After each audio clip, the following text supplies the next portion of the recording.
গল্প একতরফা ভালোবাসা। লেখা এল মোহাম্মদ সরফ। তুমি বিয়ে করে সুখে সংসার করবে আর আমি দেবদাস হয়ে রাস্তায় রাস্তায় ঘুরবো, তা হবে না। আমিও বিয়ে করে নেব তোমার চাচাতো মামাতো ফুফাত, যেই বোনকে পাই মানে যেই রাজি হবে তাকেই। তুমি বিয়ে করবে কি করবে না এটা তোমার সম্পূর্ণ ব্যক্তিগত ব্যাপার। তবে আমি তোমাকে আগেও বলছি, এখনো বলি, আমি তোমাকে ভালোবাসি না। সুতরাং তুমি আমাকে ডিস্টার্ব না করলে খুশি হব। ঠিক আছে, ডিস্টার্ব করবো না, তবে তোমার চাচাতো বোনের নাম্বারটা একটু দিয়ে দাও। কি বললে তুমি? চোখগুলো বড় বড় করে বলছে মিম। কিছু না মানে মোবাইল নাম্বার, অন্য কিছু তো চাইনি। মিম, তোমাকে আমি আমার চাচাতো বোনের নাম্বার দিব? আমার কি মাথা খারাপ হয়েছে নাকি? আমি মাথা খারাপ হবে কেন? মিম, এমনিতে তুমি আমাকে অনেক জ্বালাতন করেছো আর এখন আমার চাচাতো বোনকে জ্বালাতে চাচ্ছ। আমি আরে না, জ্বালাবো না, শুধু আদর আর ভালোবাসবো। মিম, সৌরভ, আজকের পর যদি তুমি আমাকে আর ডিস্টার্ব করো তাহলে মনে করবো তুমি আমাকে কোনোদিন ভালোবাসোনি। ভালো থেকো আর নিজের খেয়াল রেখো বাই। বলে মিম চলে যেতে লাগলো। তখনই আমি, মিম একটা কথা বলবো। মিম, আবার কি কথা? আমি, তোমার বিয়ের আর কতদিন বাকি আছে? মিম, 15 দিন হবে মনে হয়। আমি, যার সাথে তোমার বিয়ে ঠিক হয়েছে সেই ছেলে কি করে? মিম, নিজের ব্যবসা আছে আর আব্বু আম্মুর পছন্দ হয়েছে, এইটা সবচেয়ে বড় সম্মানের আমার জন্য। আমি, তোমার বাবা মা যদি আমাকে পছন্দ করে তাহলে আমাকে বিয়ে করবে?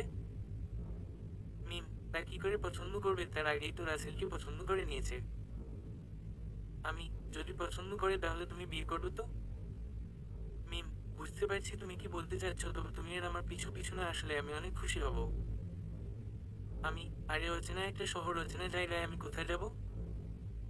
মিম, আমি কি করে বলবো আর তোমাকে আমি না করছি আমার সাথে না আসতে? কিন্তু তুমি কোনো কথা না শুনে বেহায়ের মতো আমার পিছু পিছু চলে আসো। তোমার জায়গায় আমি হলে না অন্য একটা মেয়ের সাথে চুটিয়ে প্রেম করতাম, তারপর বিয়ে করে অনেক সুখে শান্তিতে সংসার করতাম। আমি, ঠিক আছে করবো, তার আগে তোমার বিয়েটা খেয়ে নিই। আর তুমি তো বলছো আমি চুটিয়ে প্রেম করতে, যখন তোমার বিয়েতে অনেক মেয়ে আসবে তাদের মাঝে কাউকে পটিয়ে নিয়ে চুটিয়ে প্রেম করব। মিম, তার মানে তুমি আমার সাথে যেতে চাও আমাদের বাড়িতে? আমি, হ্যাঁ। মিম, নিতে পারি একটা শর্তে, যদি তুমি রাজি থাকো। আমি, হ্যাঁ রাজি আছি, বলো কি শর্ত? মিম, কাউকে ভুলেও বলবে না যে তুমি আমাকে ভালোবাসো। আমি, ঠিক আছে রাজি আছি, চলো। তারপর আমরা দুজনে রাস্তায় হাঁটতেছি, আমি মিমের দিকে তাকিয়ে তাকিয়ে হাঁটতেছি। মিম দেখতে মার্শাল্লাহ, ঠোঁটের নিচে তীরটা আল্লাহ তো ওর জন্য আলাদাভাবে লাগিয়ে দিয়েছে। এমন মেয়েকে আমি হাতছাড়া করবো তা কি করে হয়? তবে আমার হাতে এখনো 15 দিন সময়, ওর জন্য সব করতে পারবো আমি। মিমি, কি ব্যাপার সৌরভ, চুপচাপ হয়ে গেলে যে হঠাৎ? আমি, তুমি কত সুন্দর, তোমাকে দেখতে আমার খুব ভালো লেগে যাচ্ছে, আমাকে ভালোবাসবে? একদম রানি করে রাখবো। তখনই আমার শার্টের কলার টেনে ধরে বলে। মিম, তুমি কি বললে? আমি, কি বলছি রানি করে রাখবো, এটা কি ভুল বলছি? মিম, তোমার কোনোদিন কি একটু সম্মান বোধ বলতে কিছু হবে না?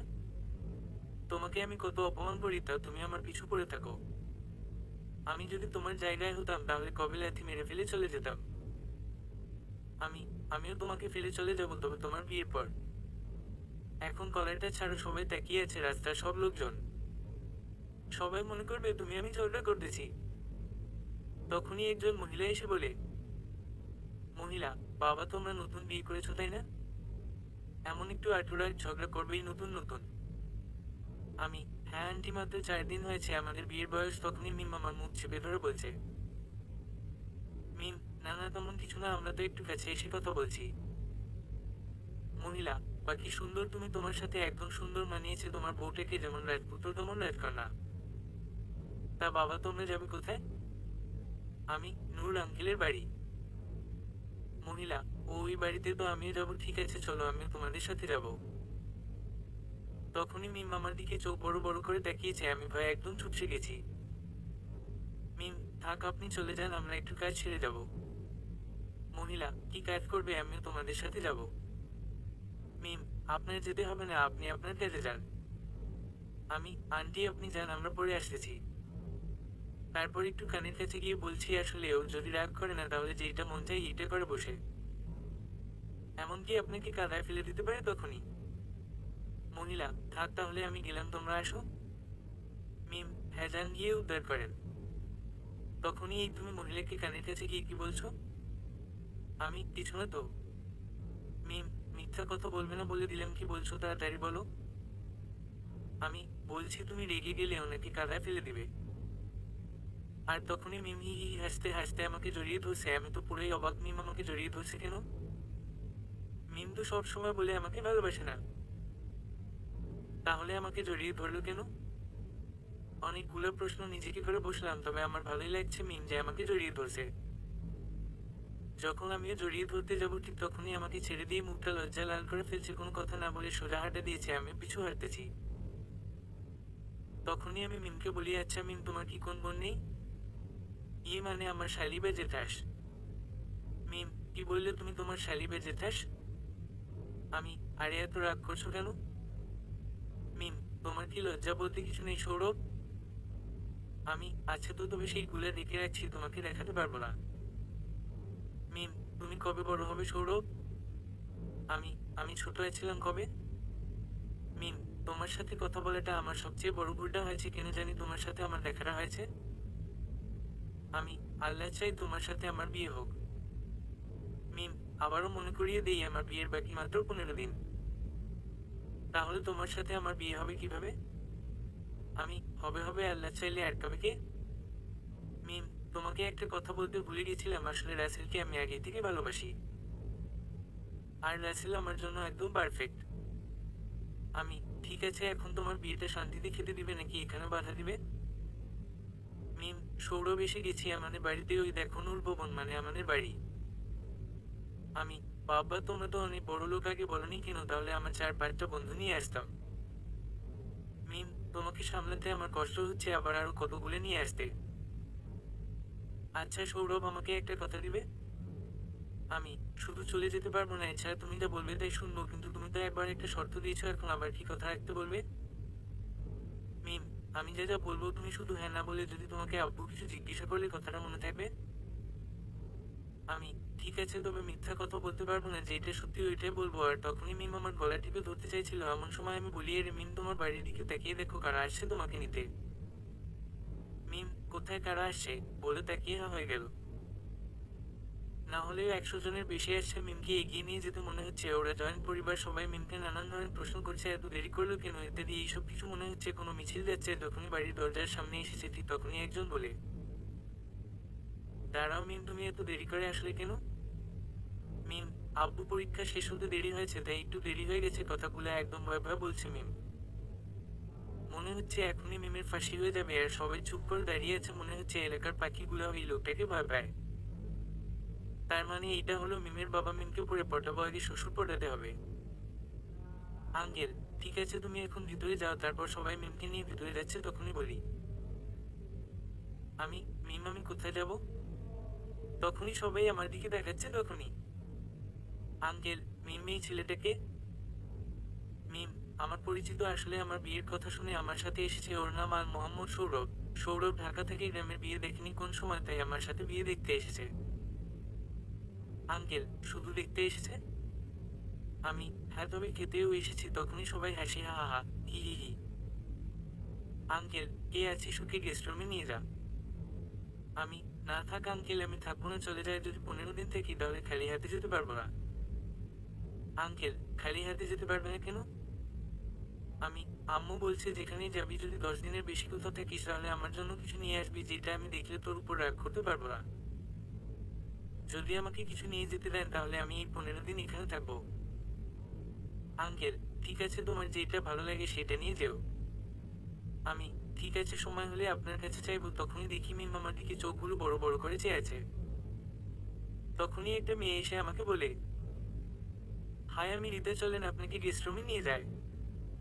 আমি, আল মোহাম্মদ সৌরভ, ছোট করে সৌরভ বলতে পারেন, তবে আপনি আমাকে তুমি করে বলবেন কেমন?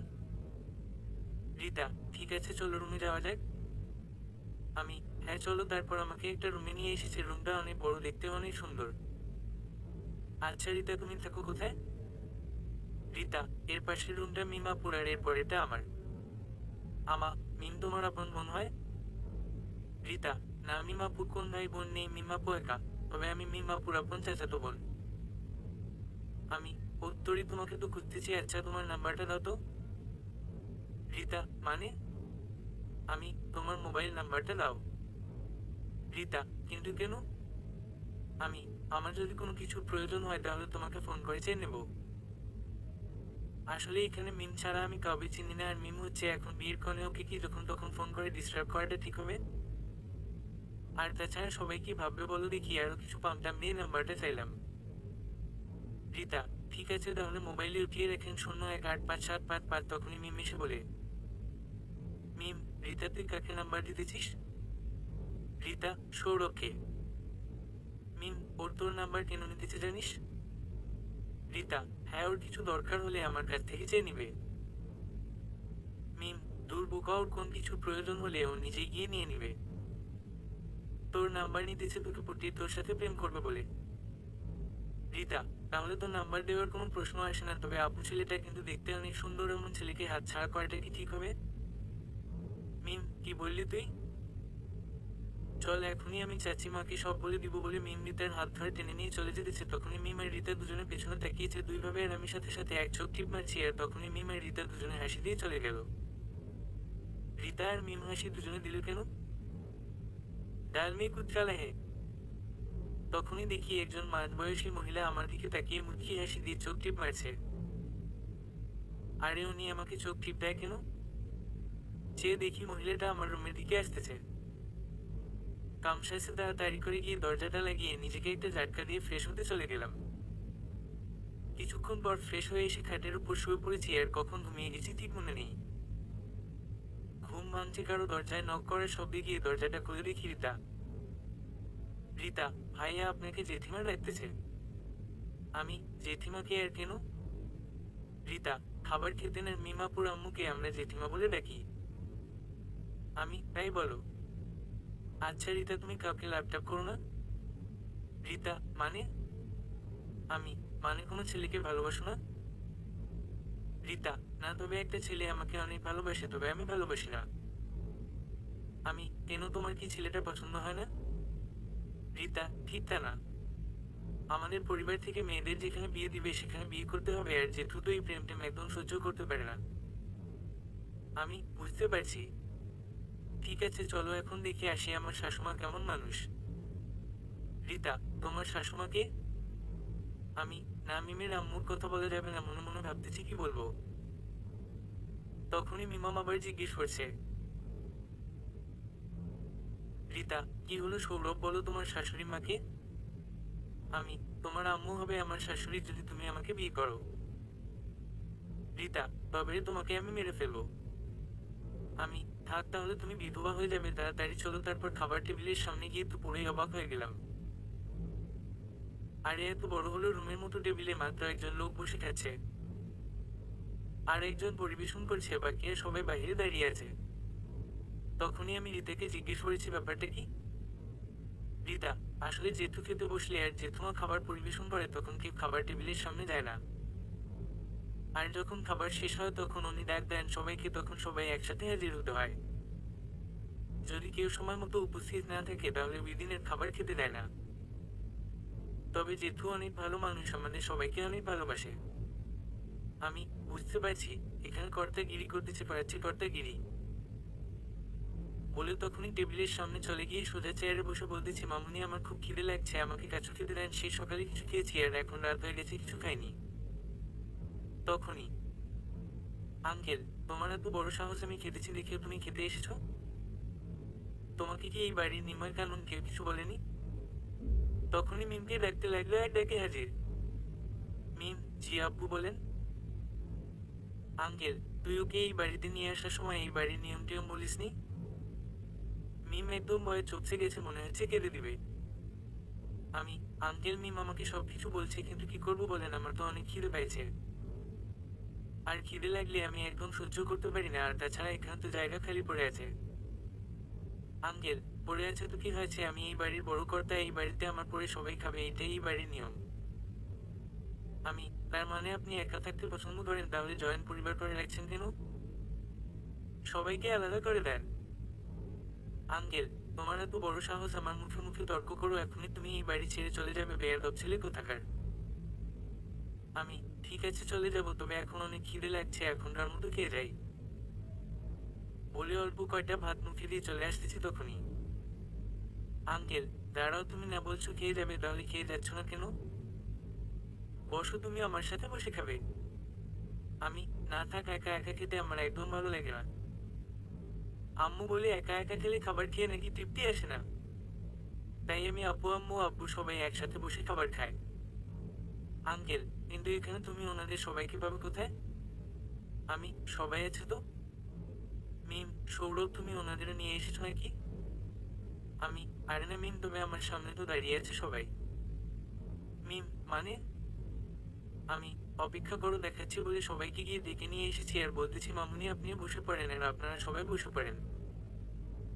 এবার মনে হচ্ছে আমি আমার পরিবারের সাথেই খেতে বসেছি, তবে একটা কথা আঙ্কেল, আপনি যদি অনুমতি দেন তাহলে বলবো। আঙ্কেল, আবার কি কথা? আমি, থাক, বলবো না। আঙ্কেল, এখনই বলছো বলবে আর এখনই বলছো বলবে না, কি কথা সেটা বলতে বলছি। আমি, আব্বু বলছে কেউ যদি ধমক দিয়ে কিছু বলতে বলে তাহলে যেন কিছু না বলি। তখনই সবাই আমার দিকে হাঁ তাকিয়ে আছে। আঙ্কেল, ঠিক আছে, ভদ্রতার সাথেই বলছি, বলো তুমি কি বলতে চাও। আমি, মিমের বিয়ের মাত্র 14 দিন বাকি, যদি মিমের হুপ জামাইকে আপনাদের এখানে এখনই নিয়ে আসতেন তাহলে এই বাড়ির নিয়ম কানুন কিছু জেনে যেত আর এতে আপনাদের সুবিধা হতো। আর তাছাড়া মিমো রাসেলকে ভালো করে বুঝতে পারতো। আঙ্কেল, কথাটা তুমি মন্দ বলনি, ঠিক আছে, তাহলে কালকেই আমি রাসেলকে বলবো আমাদের বাড়িতে চলে আসতে। আমি, ধন্যবাদ আঙ্কেল, তবে আপনার সম্বন্ধে যতটা জানতে পেরেছি আপনি তার চাইতেও ভালো। আপনাকে একবার সালাম করতে ইচ্ছে করছে, যদি আমি আপনাকে সালাম না করি তাহলে আমার রাতের ঘুম হারাম হয়ে যাবে, এই কথা বলে সোজা গিয়ে প্যাচুল সালাম করলাম। আঙ্কেল, বেঁচে থাকো বাবা। আমি, তাহলে মামুনির কাছ থেকে দোয়া নিয়ে নিই, এরপর মামুনির প্যাচুল সালাম করলাম।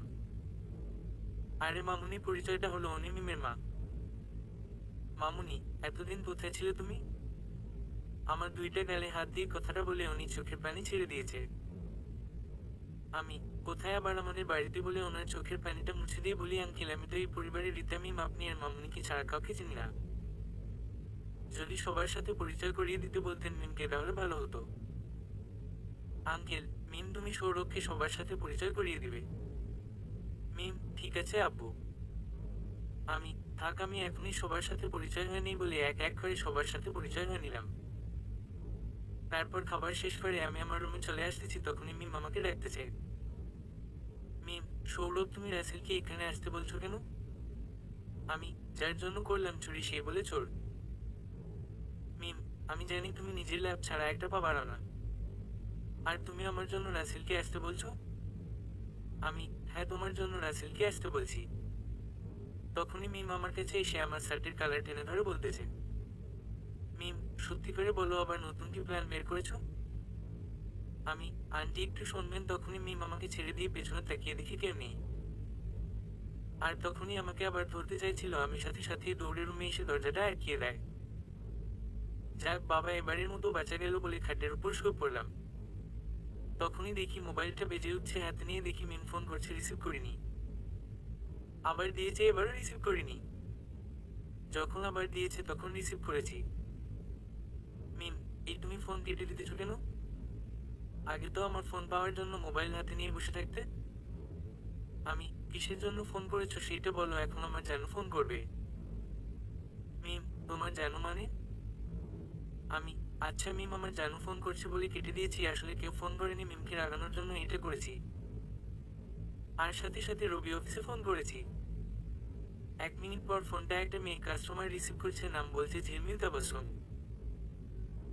তারপর এই মেয়ের সাথে নানান কথা বলা শুরু করে দিয়েছি, শুধু একটার পর একটা প্রশ্ন করে যাচ্ছি। আর মিম ওই দিক দিয়ে আমাকে ফোন করতেছে, একের একটা ওয়েটিং পাচ্ছে। আমাকে রাত 12টার সময় কথা শেষ করেছি, মেয়েটার সাথে বিভিন্ন সমস্যা নিয়ে ফাও বিচার করেছি প্রায় 30 মিনিট। তারপর মোবাইলটা অফ করে শুয়ে পড়েছি, কিছু বলতে পারবো না। একদম সকালে দেখি কেউ দরজায় নক করতেছে, ঘুম ঘুম ভাব নিয়ে দরজাটা খুলতেই কেউ একজন আমাকে ধাক্কা দিয়ে খাটের উপর ফেলে বুকের উপর বসে আমার মুখ চেপে ধরেছে। তখনই বুঝতে পারছি এটা মিম।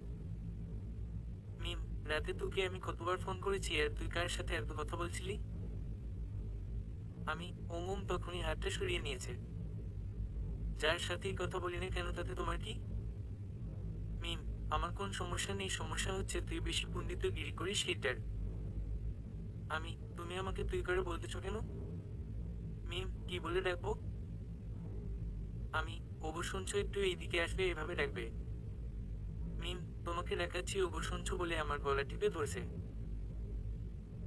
আমি, আরে কি করছো, মরে যাবো তো, আর নামও, আমার কেমন কেমন লাগছে, মনে হচ্ছে আমার বউ আমার বুকের উপর বসে আছে।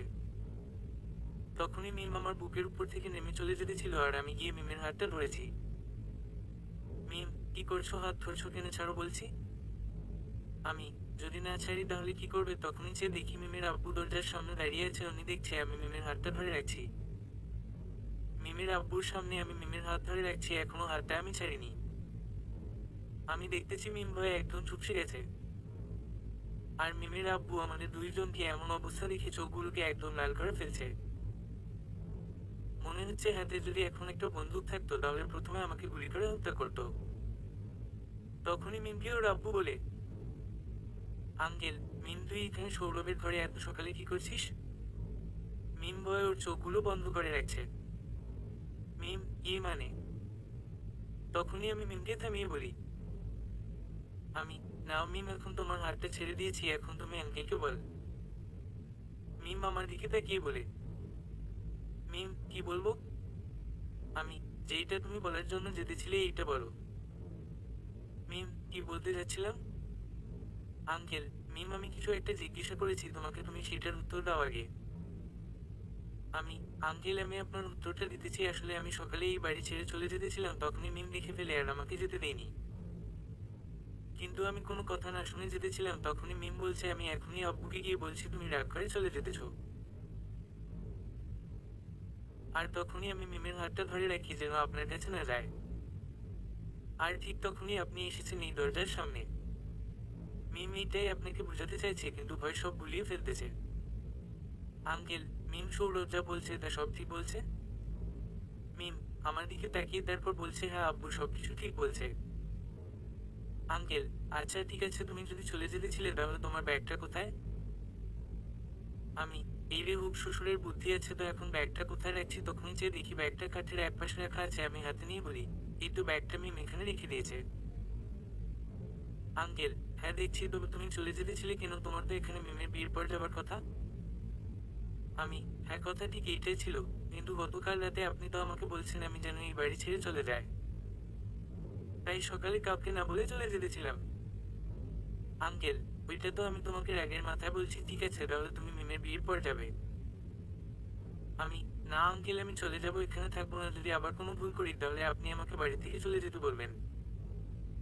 তার চাইতে ভালো আমি এখনই বাড়ি ছেড়ে চলে যাই।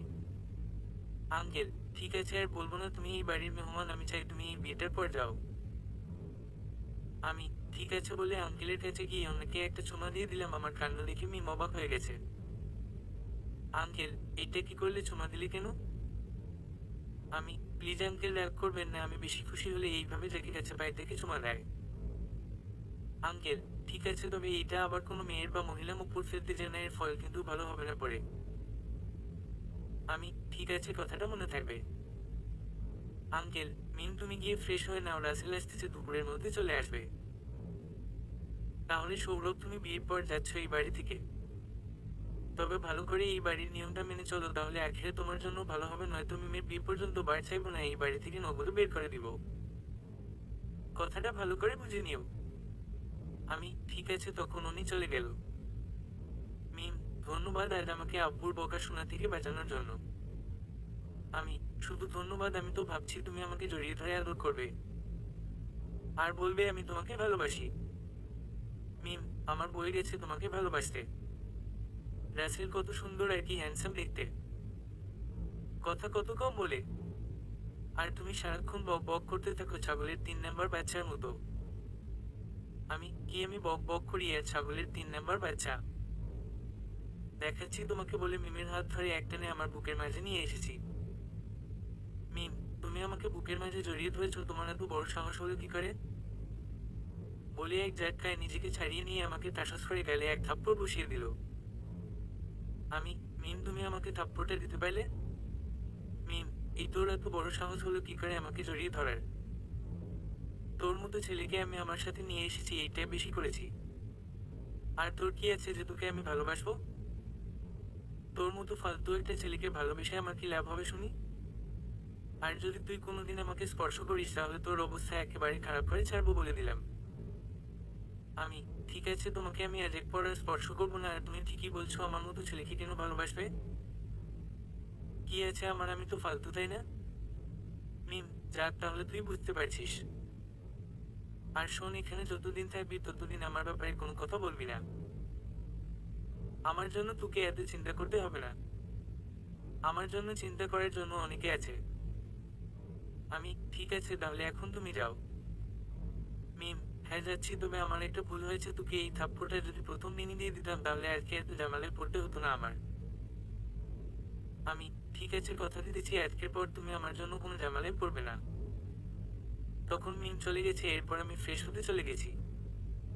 কিছুক্ষণ পর ফ্রেশ হয়ে রুমে বসে আছি, তখন রিতার আম্মু রুমে এসে আমাকে বলছে, চাচিমা, সৌরভ চলো খাবে। আমি, আরে চাচিমা আপনি কেন কষ্ট করে এসেছেন, আমি নিজেই যেতাম এখন। চাচিমা, একটা কথা বলবো সৌরভ? আমি, হ্যাঁ বলেন। চাচিমা, তোমার বা গায়েটা কেমন লাল হয়ে আছে, মনে হচ্ছে কেউ থাপ্পড় দিয়েছে। আমি, হ্যাঁ দিয়েছে তো মিম। চাচিমা, মানে মিম তোমাকে কেন থাপ্পড় দিবে? আমি, আরে রাগ করতেছেন কেন, আগে কথাটা শুনেন। গালে একটা মশা বসেছিল, তখন মিম মশাটা মারতে গিয়ে থাপ্পড়টা একটু জোরে পড়ছে আর বাস ভ্যালেদায় দেখা যাচ্ছে। চাচিমা, তুমি মিমকে কিছু বলনি? আমি, হ্যাঁ বলছি তো, মশাটা ঠিক করে মারতে পারছো কিনা? তখনই চাচিমা হাসি হি হি হি। হ্যাঁ চলেন এবার খাবার টেবিলে গিয়ে দেখি কি অবস্থা। চাচিমা, আমার খাওয়া হয়ে গেছে, তুমি যাও গিয়ে খেয়ে নাও। আমি, ঠিক আছে। তারপর আমি খাবার টেবিলের সামনে গিয়ে দেখি ফুল রিজার্ভ শুধু একটা চেয়ার খালি আছে। তখন আমি দাঁড়িয়ে আছি, তা মামুনি দেখছে। মামুনি, সৌরভ বাবা তুমি এসো, এই চেয়ারে বসে পড়ো। আমি, হ্যাঁ আসতেছি। যখনই গিয়ে চেয়ারটায় বসতেছি ঠিক তখনই কেউ চেয়ারটা টান মেরে সরিয়ে নিয়েছে। আর আমি নিচে পড়ে যাই, কোমরে অনেক ব্যথা পাইছি। তখনই চেয়ে দেখি মিম চেয়ারটা টান মেরে সরিয়ে নিয়েছে, আর সবাই আমার পড়ে যাওয়া দেখে হাসতেছে, এমনকি মিম নিতে সহ সবার সাথে মিলে হাসতেছে। আমার লজ্জায় চেহারাটা লাল হয়ে গেছে তখনই। মামুনি, এই মিম তুই চেয়ারটা সরালি কেন? মিম, আম্মু ও আমার চেয়ার বসতেছিল তাই। মামুনি, তাতে কি হয়েছে? হ্যাঁ, সৌরভ যে নিচে পড়ে ব্যথা পাইছে, এইটার কি তোর কোনো খেয়াল আছে নাকি? ওকে টেনে উঠা তখনই মিম হাতটা বাড়িয়ে দিয়েছে। আমি, থাক লাগবে না, আমি নিজেই উঠতে পারবো বলে উঠে পড়েছি। আচ্ছা মামুনি, আমি পরে এসে খেয়ে নেব। মামুনি, কেন বাবা, তুমি এখন বসে খাবে? আমি, থাক মামুনি, আমি একটু পরে খেয়ে নেবো। এক কাজ করিয়েন, যদি কিছু মনে না করেন তাহলে আমার খাবারটা একটু রুমে পাঠিয়ে দিন প্লিজ। মামুনি, ঠিক আছে, রিতাকে দিয়ে পাঠিয়ে দেব। আমি, ধন্যবাদ মামুনি বলে চলে আসতেছি। একটু খুঁড়িয়ে খুঁড়িয়ে হাঁটতেছি, মিম তাকিয়ে আছে আমার দিকে, মনে হচ্ছে এখনই আমাকে গিলে খাবে। তারপর রুমে এসে একটু মলম লাগিয়ে শুয়ে আছি, তখনই দেখি দরজায় কে নক করতেছে। কে? দরজা খোলা আছে, আসতে পারেন। তখনই দেখি মিম এক গ্লাস পানি আর একটা প্লেট হাতে করে রুমে ঢুকছে। আমি দেখে না দেখার ভান করে শুয়ে আছি। মিম, তুমি আসলে কেন? রিতা কোথায়? মিম, আমি আর সাথে বুঝি তুমি খুশি হওনি? আমি, তুমি আসলে কি আর না আসলে কি? এখন তোমার সাথে কথা বলতে ইচ্ছে করছে না, তুমি এখন আসতে পারো। মিম, ঠিক আছে আমিও দেখবো। আর খাবারটা রেখে গেলাম, মন চাইলে খেয়ে নিও আর না চাইলে খেও না। তবে কাল থেকে তোমার আরো কষ্ট হবে, কারণ আমি সারাক্ষণ রাসেলের সাথে থাকবো, দুষ্টুমি করবো। তুমি এক কাজ করো, আজ রাতের আধারে বাড়ি ছেড়ে পালিয়ে যাও। আমি, আমাকে নিয়ে যে এতটুকু ভাবছো তার জন্য তোমাকে ধন্যবাদ। এখন তুমি আসতে পারো। তখন মিম চলে গেছে। আমি আর খাবারটা খেলাম না, শুয়েছিলাম, আর কখন যে ঘুমিয়ে গেছি ঠিক মনে নেই। ঘুম ভাঙছে মানুষের চেঁচামেচিতে। তারপর দরজাটা খুলে বাইরে গিয়ে আমি পুরোই অবাক হয়ে গেলাম। এত মানুষ এখানে কি করছে? একটু এগিয়ে গিয়ে দেখি একটা ছেলেকে দেখার জন্য সবাই ভিড় করে আছে। আমি একজনকে জিজ্ঞাসা করতেই বলে উনি হচ্ছে মিমাপুর উপর। তার মানে এই হচ্ছে রাসেল বাহা সত্যিই অনেক সুন্দর, মিম যেমনটা বলছে ঠিক তেমনটা দেখতে। রিতা, সৌরভ তোমার চেহারাটা কেমন কালো হয়ে গেছে। আমি, আমি তো কালোই তাই না? রিতা, কে বলছে তুমি কালো? দেখ কাপড় পরটা কেমন দেখলে। আমি, হ্যাঁ ভালোই। আচ্ছা রিতা, তোমাকে যেই ছেলেটা লাভ করে সেইটা কি দেখতে অনেক সুন্দর? রিতা, হ্যাঁ অনেক সুন্দর। আচ্ছা চলো, তোমার সাথে রাসেল ভাইয়ার আলাপ করিয়ে দেয়। আমি, থাক পরে আলাপ করে নেব। এখন আমি একটু গ্রামটা ঘুরে দেখে আসি। রিতা, এখন যেন বিকালে আমি তোমাকে সবটা গ্রাম ঘুরে ঘুরে দেখাবো। আমি, ঠিক আছে, আর তোমার লাভারটাকে দেখে নেব। রিতা, তবে দেখাচ্ছি তোমাকে বলে আমার গলা টিপে ধরছে। আমি, আরে কি করছো, মেরে ফেলবে নাকি? এমন সময় চেয়ে দেখি মিম আমার দিকে আসতেছে, সাথে রাসেলকে নিয়ে, তা দেখে রিতা আমার গলা ছেড়ে দিয়েছে। মিম, সৌরভই হচ্ছে রাসেল, আমার হুব স্বামী প্লাস বয়ফ্রেন্ড। আমি, হাই, আমি সৌরভ বলে হাতটা বাড়িয়ে দিয়েছি। রাসেল, হ্যালো, আমি রাসেল আহমেদ। মিম তোমার সম্পর্কে আমাকে সবকিছু ফোনে বলছে, তুমি নাকি যেটা মন চাই ওইটাই করো। আমি, মিম আপনাকে ঠিকই বলছে, তবে একটা সত্যি কথা বলতে ভুলে গেছে মনে হয়। রাসেল, কি সত্যি কথা? আমি, হাতের ঘড়িটার দিকে তাকিয়ে বলি, এখন বলা যাবে না, সময় হলে বুঝতে পারবেন। আচ্ছা রিতা, তাহলে বিকালে আমরা বের হচ্ছি গ্রাম দেখতে, কথাটা মনে রেখো বলে চলে এলাম। যখনই রুমে ঢুকতেছি তখনই আঙ্কেল বলে, আঙ্কেল, সৌরভ তুমি গাড়ি চালাতে পারো? আমি, হ্যাঁ আঙ্কেল বাড়ি। আঙ্কেল, তাহলে গাড়িটা নিয়ে গিয়ে একটু বাস স্ট্যান্ড থেকে একজনকে নিয়ে আসবে। আমি, কিন্তু ওনাকে তো আমি চিনি না, তাহলে আনবো কি করে? আঙ্কেল, এই নাম্বারে গিয়ে একটা ফোন করো, তাহলে হবে। আমার, ঠিক আছে। তারপর গাড়িটা নিয়ে সোজা বাস স্ট্যান্ড চলে আসলাম। এরপর নাম্বারে একটা ফোন করেছি, কিন্তু রিসিভ করেনি, আবার করেছি, এবার রিসিভ করেছে, কিন্তু কোনো কথা বলতেছে না, তাই জোরে এক আওয়াজ করলাম, এত জোরে চেঁচাচ্ছেন কেন? আপনাকে আমি দেখতে পাচ্ছি, গাড়ি নিয়ে দাঁড়িয়ে থাকেন, আমি আসতেছি। একটা মেয়ে এই কথাগুলো বলছে। আমি দাঁড়িয়ে আছি, কিছুক্ষণ পর একটা মেয়ে আমাকে বলছে, এই ড্রাইভার গাড়ির ভিতরে এই লাগেজটা ঢুকাও। আমি, এরে আমাকে ড্রাইভার বলে? চেয়ে দেখি সুন্দরী একটা মেয়ে, একদম মডার্ন। এই আপনি কি আমাকে হুকুম করতেছেন? মেয়ে, তোমার নাম সৌরভ তো? আমি, হ্যাঁ, কিন্তু আপনি কে? মেয়ে, আমি সোনালি, আমাকে নেওয়ার জন্য তোমাকে পাঠিয়েছে মামা। এই তোমার নাম্বারে ফোন করেছি, দেখো রিং হচ্ছে। আমি, হ্যাঁ ঠিকই বলছেন, রিং হচ্ছে, তবে আমি কিন্তু ড্রাইভার নয়। আমি এসেছি এই বাড়ির মেহমান। সোনালি, হ্যাঁ জানি, ইচ্ছে করে ড্রাইভার বলছি। ঠিক আছে, তাহলে এখন চলে যাওয়া যাক। আমি, হ্যাঁ যাওয়া যাক। তারপর গাড়িটা আমি চালাচ্ছি, সোনালি পাশে বসে আছে, দেখতে অনেক সুন্দর, তবে মিমর মতো এতটা না, তবে দেখতে কিন্তু জব্বি। যাক, গাড়ির মাঝে আর কোন কথা হয়নি, সোজা বাড়িতে চলে এসেছি। তারপর সোনালিকে গাড়ি থেকে নামিয়ে গাড়িটা রেখে আমি রুমে গিয়ে এক ঘুম দিলাম। ঘুম থেকে উঠে একটু ফ্রেশ হয়ে বসার রুমে গেলাম। গিয়ে দেখি সবাই রাসেলকে নিয়ে আড্ডা মারছে, আমি কোনো কথা না বলে বেরিয়ে আসতেছি। তখনই সোনালির সাথে এক ধাক্কা। সোনালি, ঈশ্বর, সেই তুমি কি চোখে দেখতে পাও না? আমি, সরি, ঠিক খেয়াল করিনি বলে সোনালির মাথা ধরে আবারও আমার মাথার সাথে একটা টোকা দিয়ে নিলাম। সোনালি, কি করছো তুমি? আমি, একটা টোকা খেলে শিং গজায়, তাই আরেকটা খেয়ে নিলাম। সোনালি, সৌরভ, দেখো তো আমার চোখে কিছু পড়ছে কিনা, আমি তো চোখ খুলতে পারতেছি না। আমি, কোথায় দেখি তো বলে সোনালির চোখগুলো দেখে ফুলিয়ে দিতেছি। এমন সময় হঠাৎ করে মিমের দিকে দেখালাম। চেয়ে দেখি মিম চোখগুলোকে বড় বড় করে আমার দিকে তাকিয়ে আছে, মনে হচ্ছে একা কাছে পেলে খেয়ে ফেলবে। আমিও মিমকে দেখিয়ে দেখিয়ে সোনালির চোখে ফুলিয়ে দিতেছি। আর তখনই মিম আমাদের দিকে রেগে মেগে চোখ লাল করে আসতেছে। তোমার কি কোনোদিন লজ্জা টজ্জা বলতে কিছু হবে না নাকি? এতদিন তো আমার পেছনে পড়েছিলে, তারপর রিটার, আর এখন সোনালির পিছু নিয়েছ। মিম, আমি, এদিক সেদিক তাকাচ্ছি, আমি কাউকে তো দেখছি না, মিম কাকে বলছে কথাগুলো। তখনই, মিম, এই সৌরভ, তুমি এদিক সেদিক কি দেখছো কথাগুলি আমি তোমাকে বলছি। আমি, কি তুমি আমাকে বলছো মানে? আমি কখন তোমার সাথে লাইন মারতে গেছি? মিম, কি বললে তুমি? সেই কলেজের গেট থেকে শুরু পিছু নিতে নিতে বাড়িতে এসে উঠেছো, এখন বলতেছো আমাকে রাগ করো না? আজ আমি তোমাকে মেরে ফেলবো। আমি, থাক, আর কিছুদিন পরে তোমার বিয়ে, আমাকে মেরে তোমার জেলে যেতে হবে না। আর আমি তোমাকে তো ভালোবাসি না, আমি যা তার পিছনেই, তাতে তোমার কি? মিম, তোমার যা খুশি তাই করো, তাতে আমার কি? তবে তুমি আমার বোনদের সাথে কোনো লাইন টাইন মারবে না, বলে দিলাম। আমি, সেইটা না হয় পরে দেখবো, এখন তুমি তোমার খেলা সামলাও। একটু পেছনে তাকিয়ে দেখো কে দাঁড়িয়ে আছে। মিম, মানে কে দাঁড়িয়ে আছে বলে তাকিয়ে দেখে রাসেল দাঁড়িয়ে আছে। আরে রাসেল, তুমি এখানে? তখনই দেখি রাসেলের কান থেকে লতা বাহির করছে, মানে ইয়ারফোন, যার কারণে আমাদের কোনো কথা শুনতে পাইনি। রাসেল, হ্যাঁ চলো আমরা একটু মার্কেট থেকে আসি, আমার কোনো কাপড় আনা হয়নি। এখন তোমার আব্বু বলতেছে বিয়ের যতদিন বাকি ততদিন নাকি আমি এখানে থাকতাম। মিম, ঠিক আছে তাহলে চলো আমরা দুজনে আজ মার্কেটে যাই, রাতে মুভি দেখে তারপর বাড়িতে আসবো।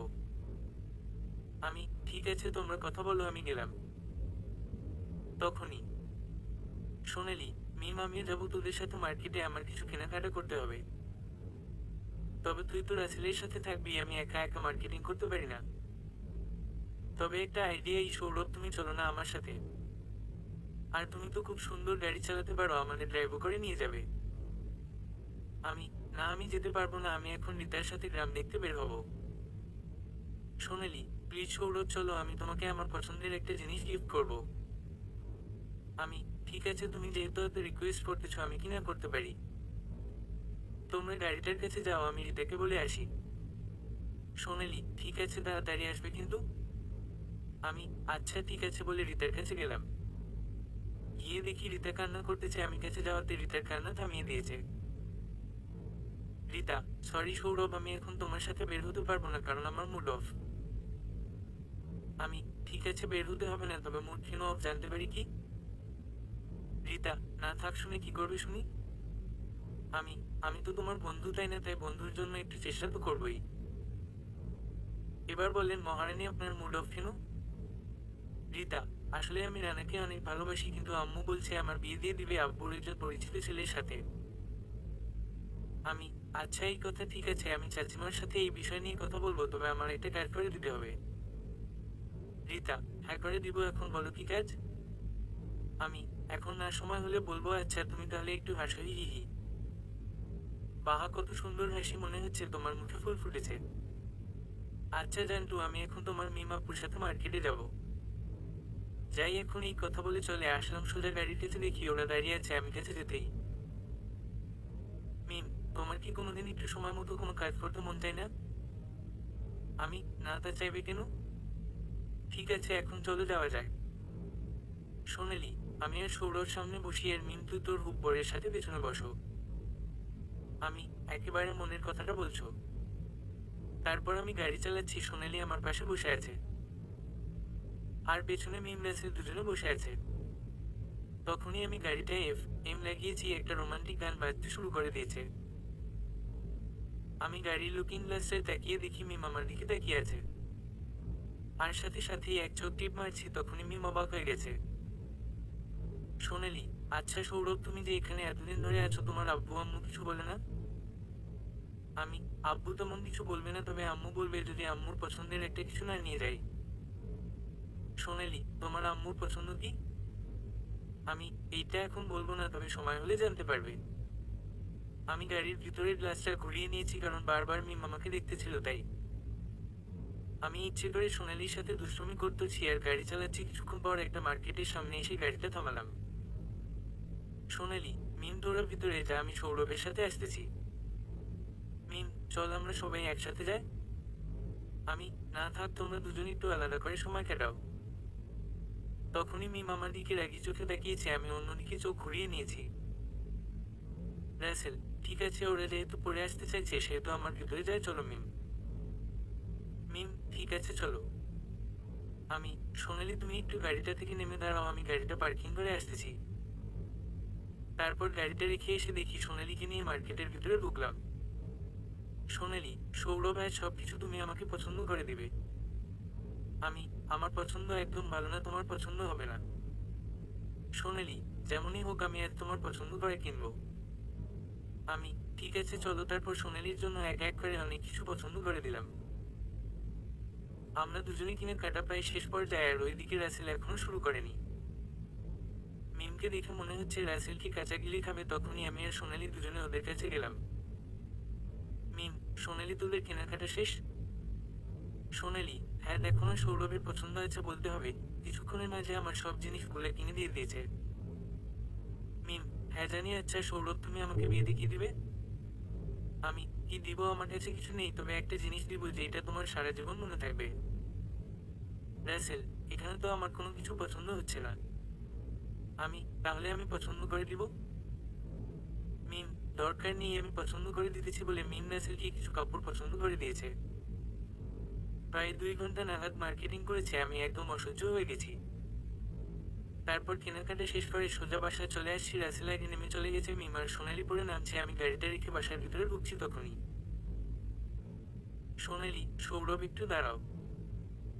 আমি, হ্যাঁ বলো কি বলবে? তখনই সোনালি কাছে এসে আমাকে জড়িয়ে ধরছে মিমের সামনে। আমি নিজেই অবাক হয়ে গেছি সোনালির এমন কাণ্ড দেখে। তখনই আমাকে ছেড়ে একটা কিস করে চলে গেল। এবার মিম মনে হয় আকাশ থেকে পড়ছে। আমি নিচের দিকে তাকিয়ে চলে আসতেছি তখনই মিম, সৌরভ দাঁড়াও। আমি, কিছু বলবে? মিম, তুমি কি সোনালীকে বিয়ে করবে? আমি, মানে? মিম, যদি করো তাহলে আমি সোনালীর আব্বু আম্মুর সাথে আলাপ করতে পারি। আমি, আগে তোমার বিয়েটা হোক, তারপর আমার বিয়ের কথা নিয়ে চিন্তা করো। ঠিক আছে মিম, তুমি থাকো, আমি রুমে গেলাম। আমার আজ অনেক ভালো ঘুম আসবে বলে রুমে চলে এসেছি। এসে খাটের উপর শুয়ে পড়েছি। যখনই চোখটা বন্ধ করি তখনই মিমের মুখটা ভেসে ওঠে আমার চোখের সামনে। না, এইভাবে মিমকে আমার প্রেমে ফেলতে পারবো না, তার একটা নতুন আইডিয়া বের করতে হবে। এই চিন্তা করতে করতে কখন যে ঘুমিয়ে গেছি ঠিক মনে নেই। সকালে ঘুম থেকে উঠে নাস্তা করে মামুনির সাথে বসে আড্ডা দিতেছি তখনই সোনালি এসেছে একটা শাড়ি হাতে করে। সোনালি, মামিমা আমি শাড়িটা পরতে পারতেছি না, একটু হেল্প করবেন? আমি, সোনালি তুমি শাড়ি পরতে পারো না, আসো আমি তোমাকে শাড়ি পরিয়ে দেয়। মামুনি, সৌরভ তুমি শাড়ি পরাতে পারো? আমি, হ্যাঁ খুব সুন্দর করে পারি। সোনালি, তাহলে আমাকে শিখিয়ে দাও না? আমি, হ্যাঁ দাও। মামুনি, ঠিক আছে তাহলে তুমি সোনালীকে শাড়িটা পরিয়ে দাও, আমি যাই, অনেক কাজ আছে আমার। আমি, ঠিক আছে। তারপর আমি সোনালীকে শাড়িটা পরাচ্ছি তখনই মিমের আগমন এসে আমাকে টান মেরে দাঁড় করিয়ে এক থাপ্পড় দিয়ে বলে, মিম, তোমার এত বড় সাহস, তুমি সোনালীর কাপড় খুলতেছ? আমি গালে হাত দিয়ে দাঁড়িয়ে আছি। সোনালী, মিম তুই সৌরভকে থাপ্পড় দিতে গেলি কেন? সৌরভ তো আমাকে শাড়ি পরতে সাহায্য করছে। মিম, কিন্তু কে সৌরভ শাড়ি পরাতে ছিল? সরি সৌরভ, আমি বুঝতে পারিনি। আমি, এইটা তুমি সবসময় বলো সোনালি, আমি পারবো না তোমাকে শাড়ি পরাতে, তুমি থাকো। সোনালি, প্লিজ তুমি একটু শাড়িটা পরিয়ে দাও। আমি, ঠিক আছে। তারপর সোনালিকে শাড়িটা পরাচ্ছি। মিম বসে বসে দেখছে। যখনই শাড়িটার কুচি করতেছি তখনই, মিম, এই তোমার কুচি করতে হবে না, দাও আমি করে দেয়।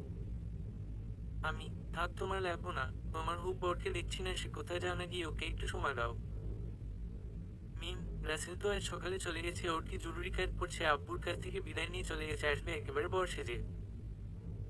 আমি, তাহলে তো আমার জন্য রাস্তা পরিষ্কার হয়েছে। সোনালি, কিসের রাস্তা? আমি, এই তোমার শাড়িটার কুচিটা নিজে পরে নাও, তারপর জানতে চাও। সোনালি, তুমি পরিয়ে দাও। আমি, ঠিক আছে বলে পরিয়ে দিয়েছি। আর মিম আমার দিকে চোখ বড় বড় করে তাকিয়ে আছে। তখনই শুনি বাড়ির মাঝে চিৎকার চেঁচামেচি করতেছে সবাই। আমরা তাড়াতাড়ি করে বের হয়ে শুনি রিতার রুমে নেই। ওর সব গহনা ঘাটি নিয়ে পালিয়েছে। চাচিমা কান্না করতেছে দেখে মায়া লাগছে, রিতা এমন কাজ করতে পারলো। তখনই, আঙ্কেল, বাবা, সৌরভ তুমি রিতাকে একটু নিয়ে এসো না প্লিজ। আমি, ঠিক আছে, আমি যেইভাবে হোক রিতাকে ফিরিয়ে নিয়ে আসবো বলে যেতেছি তখনই, সোনালি, আমি যাব তোমার সাথে সৌরভ? আমি, হ্যাঁ আসতে পারো। এমন সময় আঙ্কেল বলে, আঙ্কেল, সৌরভের সাথে মিম দেখ, কারণ মিম এখানকার জায়গাগুলো ভালো চিনে। আমি, হ্যাঁ একদম ঠিক কথা বলছেন আঙ্কেল। আসো মিম বলে মিমের হাত ধরে নিয়ে আসলাম। যখনই গাড়িটার ভিতরে বসেছি তখনই আমি মিমকে বলি, এখন তোমাকে নিয়ে আমি পালাবো, তোমাকে নিয়ে সোজা ঢাকা চলে যাবো, দেখি তুমি কি করতে পারো। মিম, এখনই গাড়িটা থামাবে বলছি, তা না হলে আমি গাড়ি থেকে লাফ দিব। আমি, দিলে দাও, গাড়ি আর থামছে না।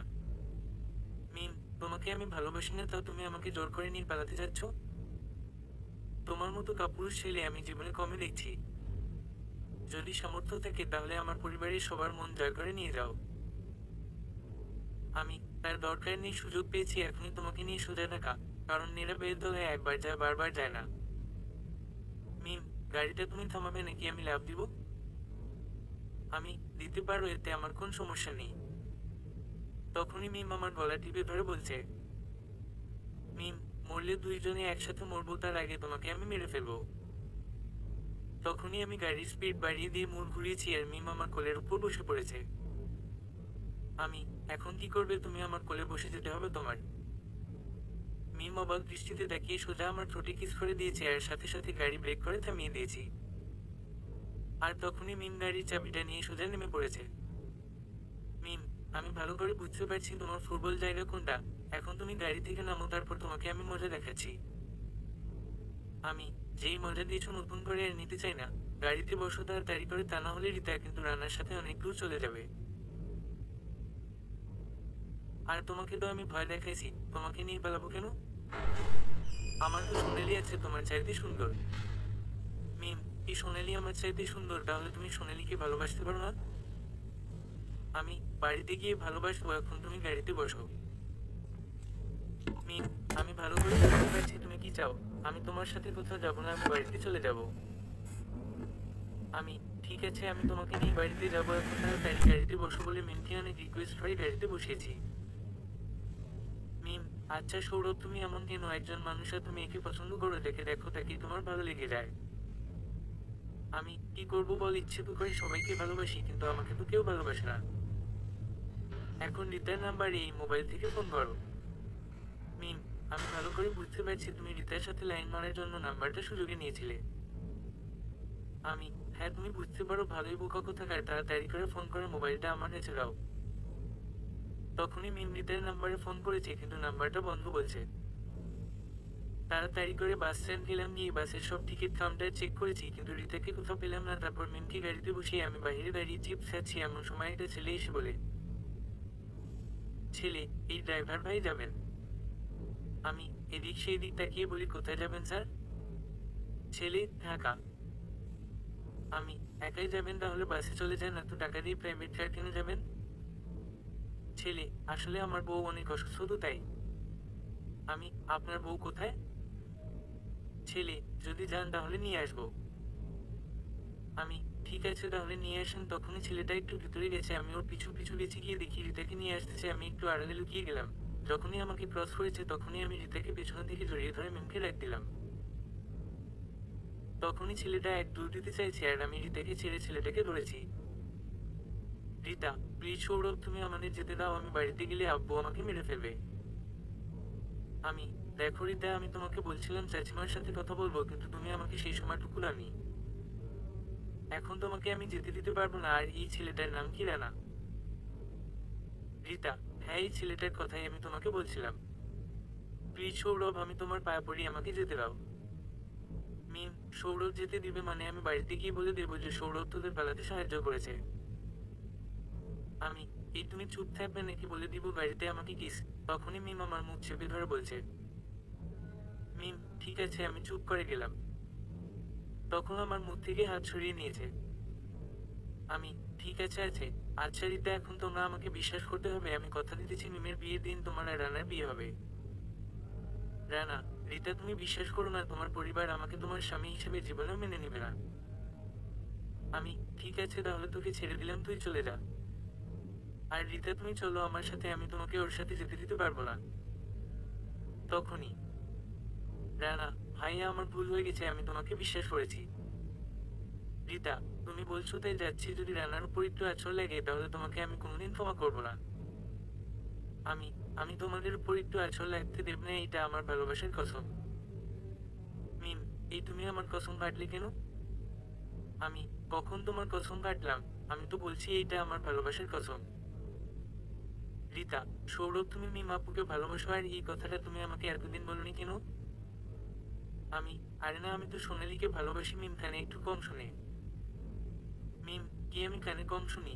বলে আমার গলা টিপে ধরতে চাইছে, আর পায়ে পায়ে লেগে আমার বুকের উপর এসে পড়েছে। আমি, বুঝতে পারছি তুমি আমাকে জড়িয়ে ধরতে চাও, নাও আমি তোমাকে জড়িয়ে ধরেছি। বলে মিমকে জড়িয়ে ধরতে যাব, তখনই নিজেকে ছাড়িয়ে মুখটা লজ্জায় লাল করে গিয়ে গাড়িতে বসে পড়েছে। তারপর রিতা, রানা আর আমি গাড়িতে গিয়ে বসেছে। রিতা আর মিম পেছনে, আর রানা আমার সাথে সামনে বসেছে। মিম একটু পর পর আমার দিকে তাকাচ্ছে, আমি দেখে না দেখার মতো করে আছি। তারপর মিম তার বাড়িতে ফোন করে বলে দিয়েছে রিতাকে নিয়ে আমরা বাড়ি আসতেছি। প্রায় 1 ঘন্টা পর বাড়িতে এসেছি। তখনই আঙ্কেল এসে বলে, আঙ্কেল, এই তোরা এই ছেলেটাকে পুলিশে ধরিয়ে দেওয়ার সাহস হলো কি করে নূর বাড়ির মেয়েকে নিয়ে পালিয়ে যাওয়ার? আমি, আঙ্কেল তার আগে আমার কাছে একটা কথা আছে, যদি অনুমতি দেন তাহলে বলতে পারি। আঙ্কেল, হ্যাঁ সৌরভ, বলো তুমি কি বলতে চাও? আমি, রিতার সাথে রানার বিয়ে দিয়ে দিন, কারণ রিতা যদি রানার সাথে সুখে থাকে তাহলে আপনাদের জন্য ভালো, কারণ রিতা তার পছন্দের ছেলের সাথে সুখে আছে। আঙ্কেল, সৌরভ, আমি তোমাকে এই বাড়ির মতো ক্ষমা করে দিয়েছি কারণ তুমি এই বাড়ির সম্মান এই বাড়িতে ফিরিয়ে দিয়েছো। তা না হলে তোমাকে আমি এখনই ঘাড় ধাক্কা দিয়ে বাড়ি থেকে বের করে দিতাম। আমি, দেন, তাতে আমার কোনো সমস্যা হবে না, তাও আপনি আমার কথাটা একটু বুঝতে চেষ্টা করেন।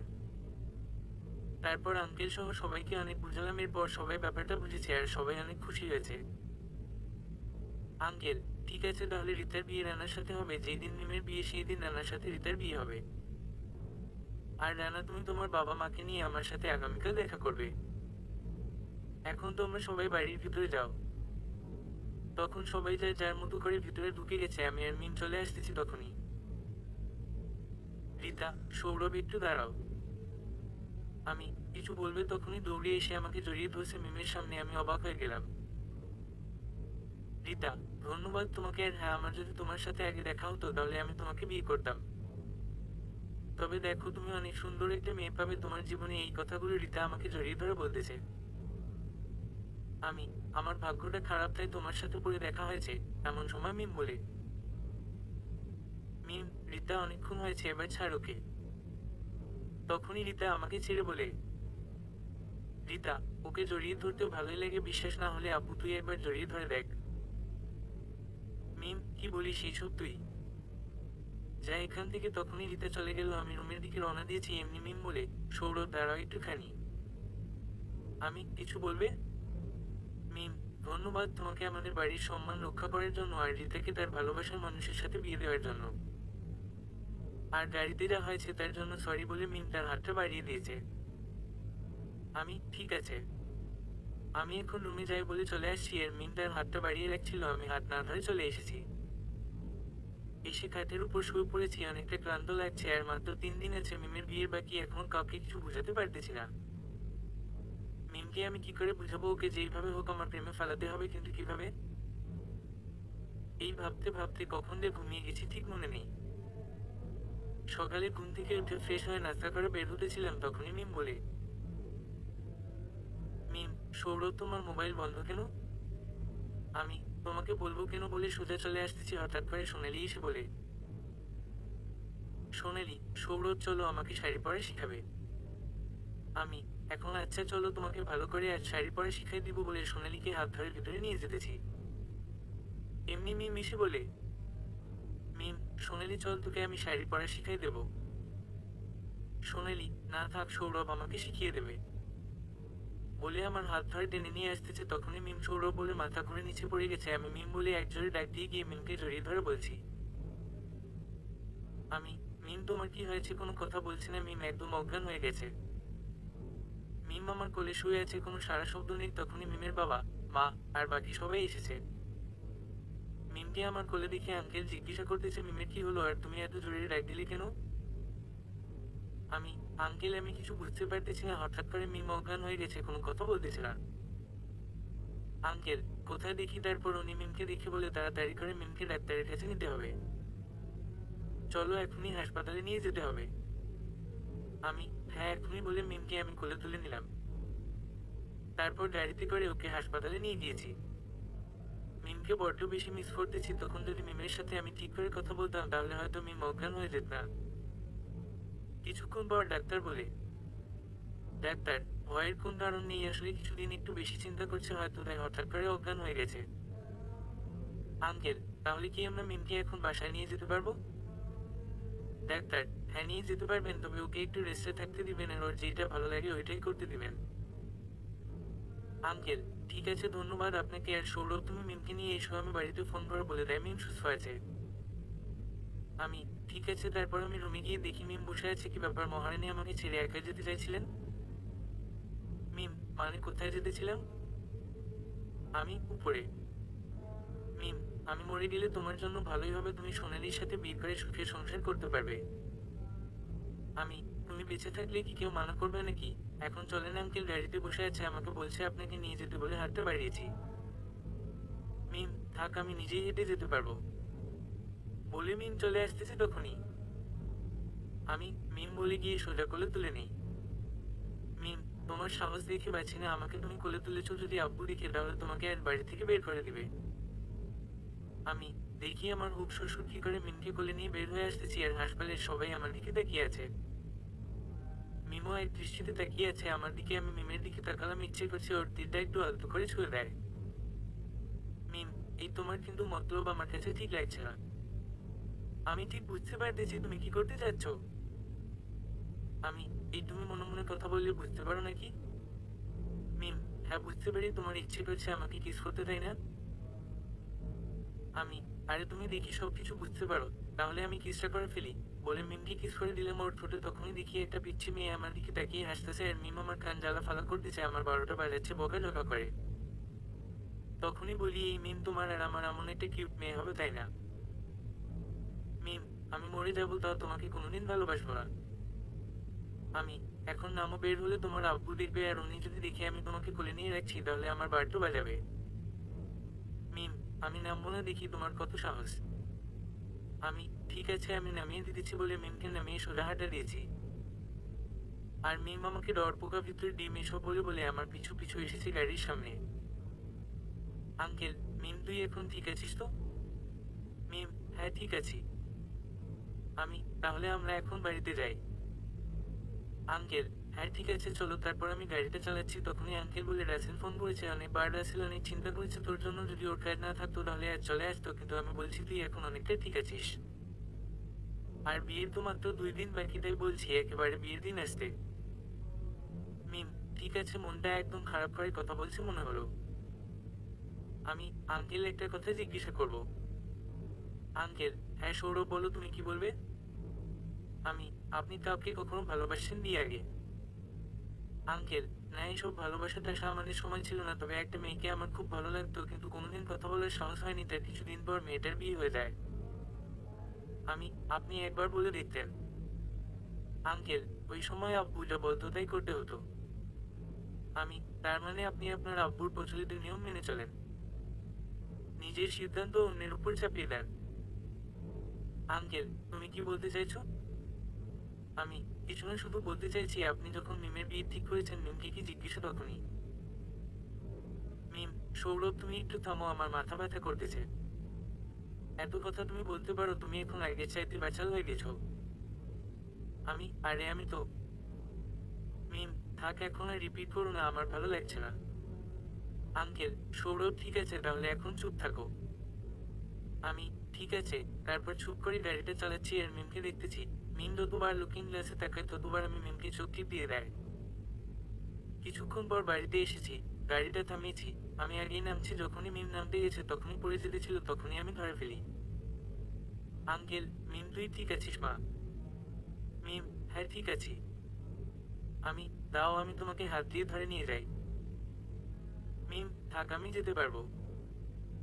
আমি, ঠিক আছে বলে মিমকে কোলে তুলে নিলাম মিমের আব্বুর সামনে। মিম অবাক হয়ে আছে, আঙ্কেল আমার দিকে তাকিয়ে আছে, তবে রাগি চোখে নয়, একটু অবাক দৃষ্টিতে। মিম, তুমি আমাকে কোলে তুললে কেন? আমি, তুমি বারবার পড়ে যাবে এইটা আর যাই হোক আমার ভালো লাগবে না, বলে মিমকে কোলে করে নিয়ে বাড়ির ভিতরে ঢুকতেছি। আর বাড়ির সবাই আমার দিকে তাকিয়ে আছে। তারপর আমি মিমকে ওর রুমে নিয়ে গিয়ে শুয়ে দিয়েছি, তারপর এক এক করে সবাই রুমে এসেছে। সবাই মিমকে দেখে চলে গেছে, তারপর মামুনি মিমের জন্য দুধ নিয়ে এসেছে, তখন আমি বাইরে চলে যেতেছিলাম। এমনি মামুনি আমার হাতে দুধের গ্লাসটা ধরিয়ে বলে, মামুনি, সৌরভ তুমি একটু মিমকে দুধটা খাইয়ে দাও না, বাবা আমার একটু কাজ আছে, তোমার আঙ্কেলকে খাবার দিতে হবে। আমি, হ্যাঁ দেন। তারপর আমি মিমকে দুধটা খাইয়ে দিতে গেছি, তখনই মিম, দাও আমি নিজেই খাবো। আমি, মামুনি বলছে আমি তোমাকে খাইয়ে দিতে, সুতরাং আমি তোমাকে খাইয়ে দিব। মিম, তাহলে আমি খাবো না। আমি, ঠিক আছে তাহলে আমি মামুনিকে গিয়ে বলি তুমি দুধ খাবে না, কথা বলে যেতেছি, তখনই মিম আমার হাতটা ধরে বলে, মিম ঠিক আছে। আমি, তাহলে উঠে বসো। এরপর মিমকে দুধটা খাইয়ে দিতেছি, মিম আমার দিকে তাকিয়ে আছে। তারপর মিমকে দুধটা খাইয়ে দিয়েছে, দেখি মিমের ঠোঁটের উপর সর পড়ে আছে, আমি হাত দিয়ে সরটা পরিষ্কার করে দিয়েছি, মিম আমার দিকে তাকিয়ে আছে। তারপর আমি চলে আসতেছি, এমন সময় মিম বলে,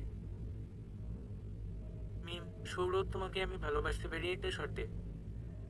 আমি, হ্যাঁ বলো কি তোমার শর্ত? মিম, আমাকে সবার সামনে কিস করতে পারবে? আমি, বুঝতে পারছি তুমি বলতে চাচ্ছ আমাকে বাড়ি থেকে বের করতে চাচ্ছ, তাই না? ঠিক আছে, ট্রাই করব। মিম, তবে সবাই বুঝতে পারে যাতে তুমি আমাকে ভালোবেসে কিস করেছো। আমি, সবাই বুঝবে কিনা জানি না, তবে একজন ঠিকই বুঝবে। তার আগে এখন তোমার কপালে একটা কিস করতে হবে বলে সোজা কিস করে দৌড়ে বের হয়ে চলে এসেছি, তখনই এক ধাক্কা, সাথে সাথে নিচে পড়ে গেছি, যে দেখি সোনালি। সোনালি, সৌরভ, তোমার কি মেয়েদের সাথে ধাক্কা খেতে মন চাই? আর নিজের চোখগুলো কোথায় রাখো?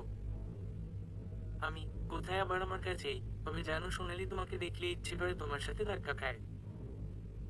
সোনালি, হয়েছে, এখন আমাকে টেনে তোলো। আমি, হ্যাঁ, হাত দাও। যখনই সোনালীকে টেনে তুলতেছি তখনই দেখি মিম সামনে দাঁড়িয়ে আছে। আমি ভয়ে চোখগুলো বন্ধ করে নিয়েছি। অনেকক্ষণ ধরে চোখ বুজে আছি, কোন সারা শব্দ পাচ্ছি না, তাই চোখ খুলে দেখি কেউ সামনে নেই। যাক বাবা, এবারের মতো বাঁচা গেল। যাই রুমে গিয়ে দেখি কি অবস্থা রুমটার। তারপর রুমে গেলাম, নিয়ে দেখি রুমটা ঠিকই আছে। তারপর ফ্রেশ হয়ে সোজা হাতে খাবার খেতে টেবিলে গেছি, দেখি সবাই বসে আছে, শুধু দুইটা চেয়ার খালি পড়ে আছে। আমি মামুনিকে জিজ্ঞাসা করছি, এই চেয়ারের লোকটা কোথায়? মামুনি, তুমি মিমের কথা বলছো? আমি, হ্যাঁ, মিম কোথায়? মামুনি, মিম ওর রুমে আছে, ওর ভালো লাগছে না নাকি? আমি, আঙ্কেল ডাক্তার আপনাকে কি বলছিল মনে আছে? আঙ্কেল কি বলছিল? আমি, মিম একটা কিছু নিয়ে চিন্তা করতেছে, যার কারণে হঠাৎ করে অজ্ঞান হয়ে গেছে। এখন যদি মিম রুমে একা একা থাকে তাহলে তো মিম আবার চিন্তা করবে। আঙ্কেল, হ্যাঁ, ঠিক কথা বলছো। মিমের আম্মু, তুমি মিমকে ডেকে নিয়ে এসো। আমি, না আঙ্কেল, ডেকে আনলে তো সমস্যার সমাধান হবে না। মিম তো এখানে আসতে চাইছে না, তাই মিমের যেটা ভালো লাগে এইটা করতে হবে। আঙ্কেল, হ্যাঁ, তাহলে কি করা যায়? আমি, যদি কিছু মনে নি করেন তাহলে মেমোরির খাবার ওর রুমে পাঠিয়ে দেন। আঙ্কেল, হ্যাঁ, তা ঠিক বলছো, এক কাজ করতো, মিমের খাবারটা রুমে পাঠিয়ে দাও। মামুনি, হ্যাঁ, আমি নিয়ে যাচ্ছি। আমি, আরে মামুনি, আমি থাকতে আপনি কেন যাবেন? না আমার কাছে, আমি মিমের খাবারটা দিয়ে আসি। আমার তো কোনো কাজ নেই এখানে, আর আপনার তো অনেক কাজ, তাই না? আঙ্কেল, তুমি নিয়ে যাবে? আমি, হ্যাঁ আঙ্কেল, আমি নিয়ে যাই, অবশ্য যদি আপনার কোনো সমস্যা না থাকে তখনই। মামুনি বলে। মামুনি, কোনো সমস্যা হবে না বাবা, তুমি নিয়ে যাও। আমি, ঠিক আছে। তারপর মিমের খাবারটা নিয়ে ওর রুমে গেলাম, নিয়ে দেখি মিম বসে আছে। আমাকে দেখি বলে, মিম, তুমি আবার এখানে এসেছো? আমি, তোমাকে জ্বালাতে আমার খুব ভালো লাগে, নাও এখন খাবারটা খেয়ে নাও। মিম, আমার খেতে ইচ্ছে করছে না। আমি, যদি আমি তোমাকে খাইয়ে দিই তাহলে খাবে? মিম, তাহলে কিছুটা খেতে পারি। আমি, ঠিক আছে, নাও, হা করো। তখনই মিম হা করছে। আমি মিমকে খাইয়ে দিতেছি, এক এক করে সবগুলো খাইয়ে দিলাম। তারপর লাস্টে যখন খাইয়ে দিয়ে হাতটা বের করতে যাব তখনই আমার আঙ্গুলে কামড় দিয়ে দিয়েছে। আর আমি চিৎকার দিয়ে উঠেছি, আরে মিম, তুমি এইটা কি করলে? কামড় দিলে কেন? মিম, এরপর কাউকে যখন খাইয়ে দিবে তখন আমার কথা যাতে তোমার মনে পড়ে। আমি, আচ্ছা মিম, আমি কি এতটাই খারাপ যে আমাকে ভালোবাসতে পারলে না? মিম, আমি তোমাকে যেই শর্তটা দিয়েছি সেইটা যদি পূরণ করতে পারো তাহলে ভেবে দেখবো তোমার হাতে আর মাত্র 2 দিন সময় আছে। আমি, ঠিক আছে, এখন আমি যাই। তারপর আমি রুম থেকে বেরিয়ে সোজা আমার রুমে চলে আসলাম। এসে সোজা খাটের এক ঘুম। সকালে ঘুম থেকে উঠে দেখি বাড়িটা সুন্দর করে সাজিয়ে নিয়েছে, একদম বিয়ের সাজে সাজিয়ে নিয়েছে। তখনই বুকের ভিতরটা একটা কেমন জানি করে উঠলো। আমি দাঁড়িয়ে আছি, তখনই সোনালি এসেছে সাথে আরো কিছু মেয়ে নিয়ে। সোনালি, সৌরভ, চলো আজকে আমাকে তুমি শাড়ি পরিয়ে দিবে। আমি, ঠিক আছে। তারপর গিয়ে সোনালীকে শাড়ি পরিয়ে দিয়ে চলে আসবো, তখনই অনেকগুলো মেয়ে শাড়ি নিয়ে দাঁড়িয়ে আছে আর বলতেছে আমাদের সবাইকে ওর মতো করে শাড়ি পরিয়ে দিতে হবে। তারপর এক এক করে সবাইকে শাড়ি পরিয়ে দিতে দিতে বিকাল হয়ে গেছে। তখনই একটা পিচ্ছি মেয়ে এসে বলছে বাইরে নাচ হচ্ছে, সবাইকে যেতে বলছে। তারপর সবাই দৌড়ে চলে গেল, আমি পিছু পিছু গেলাম। গিয়ে দেখি আঙ্কেল আর মামুনি নাচতেছে আর সবাই হাত তালি দিতেছে। ওনাদের নাচ শেষ হবার পর সোনালি এসে বলছে, সোনালি, সৌরভ, চলো আমরা দুজনে নাচ করবো। আমি, না থাক, তুমি যাও, আমার ভালো লাগছে না। তখনই সোনালি আমাকে হাত ধরে টেনে নিয়ে গেছে। তারপর আমি, সোনালি, রীতা সহ সবাই নাচতেছি, এমন সময় মিমো এসেছে আমাদের সাথে। আর আমি তখনই মিমকে টান মেরে কাছে নিয়ে এক কিস করে বসির সাথে সাথে সবাই চুপচাপ হয়ে গেছে, এমনকি মিউজিকও অফ হয়ে গেছে। তখনই মিম আমাকে এক থাপ্পড় দিয়ে বলে, তুই আমাকে কিস করলি কেন? তখনই আঙ্কেল এসে বলে, আঙ্কেল, আরে মিম, তুই সৌরভকে থাপ্পড় দিতে গেলি কেন? ও অনেক খুশি হয়েছে, তাই তো তোকে কিস করছে, ঠিক না সৌরভ? আমি, হ্যাঁ, ঠিকই বলছেন আঙ্কেল। আঙ্কেল, সবাই এইটা কিছু মনে করিয়েন না। সৌরভ অনেক খুশি হলে যাকে কাছে পায় তাকে কিস করে।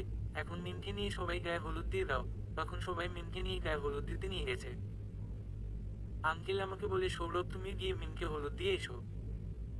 আমি, হ্যাঁ যেতেছি বলে মিমের কাছে এসেছি, তখনই একজন বলছে, এই নূর তোর মেয়েকে কইবার বিয়ে দিবি? আমি তাকিয়ে তো পুরোই অবাক, আর উনি এখানে আসে কেন? যাই তাড়াতাড়ি করে গিয়ে ব্যাগটা নিয়ে কেটে পড়ি, তা না হলে আজকে আমার কপালে খারাপই আছে। তখনই উনি বলে, একবার তো মিমের বিয়ে হয়েছে, এখন আবার কার সাথে মিমের বিয়ে দিবি? এখন আবার কি নতুন করে কারোর সাথে বিয়ে দিবি? আর এই মেয়ে, তোমার এত সুন্দর একটা বর থাকতে তুমি আবার বিয়ে করতে যাচ্ছ কেন? আঙ্কেল, এই আপনি কি বলছেন? এইসব মিমের বিয়ে হয়েছে মানে? মিমের বিয়ে তো আগামীকাল হবে রাসেলের সাথে। আরে দূর রাখো, আগামীকাল বিয়ে। তোর মেয়ের বরটা কি সুন্দর রাজপুত্র, এমন একটা বর রেখে আবার নতুন করে বিয়ে দিবি? ছি ছি ছি। আর এই মেয়ে, তুমি কিছু বলছো না কেন? তোমার বরটা কোথায়? নাকি তুমি নিজেই এমন সুন্দর বরটাকে দাঁড়িয়ে দিয়েছো? মিম, আরে আপনি কি বলছেন? আমার বর মানে কি যেটা বলছেন? আমার তো বিয়ে হয়নি। বুঝতে পারছি তুমি ছেলেটাকে তাড়িয়ে দিয়েছো, মাত্র 20 দিন হয়েছে তোমাদের বিয়ের মেয়াদ, আর এখনই ছেড়ে দিয়ে আরেকজনকে বিয়ে করার জন্য রেডি হয়ে গেছো। আঙ্কেল, এই আপনার সমস্যা কি একটু খুলে বলেন তো? আর মিমের বিয়ে হয়েছে যে, তার কোন প্রমাণ আছে কি? প্রমাণ দিয়ে কি করবে? তার চাইতে আগে নিজের মেয়েকে জিজ্ঞাসা করে দেখো। রাস্তায় আমার সাথে একটা ছেলে তোর মেয়েকে বউ বলে পরিচয় করিয়ে দিয়েছে, আর বলছে 4 দিন হয়েছে ওদের বিয়ের বয়স। আঙ্কেল, আপনার কোথাও কোনো ভুল হচ্ছে? তখনই আমি এক পা দুপা করে পেছনের দিকে যেতেছি। যখনই ঘুরে রুমের দিকে যেতেছি, এমন সময় ওই লোকটা বলে,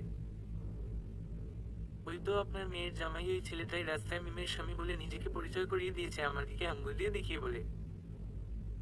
এতক্ষণ যে লোকটার কথা বলছি, উনি হচ্ছে সেই ভদ্র মহিলা যার সাথে প্রথম দিন আমাদের রাস্তায় দেখা হয়েছিল। তখন তো নিজেকে বাঁচানোর জন্য মিথ্যা কথা বলেছিলাম, এখন কি করবো বুঝতে পারছি। আজকে আমার এই বাড়িতে শেষ দিন। সৌরভ তুমি এদিকে এসো। আমি, হ্যাঁ আসতেছি। তারপর ওনার কাছে গেলাম। আঙ্কেল, জাহানারা আব্বা যা বলছে তা কি ঠিক? তার মানে এই মহিলাটা এই বাড়ির আত্মীয়? তখনই কি হলো সৌরভ, বল, তুমি কি আব্বার সাথে মিমকে তোমার বউ বলে পরিচয় করিয়ে দিয়েছো? আর তোমরা কি বিয়ে করেছো? কি হলো সৌরভ, চুপ করে আছো কেন? আমি, আঙ্কেল ঠিক তা না, আসলে আমি দুষ্টামি করে বলছি।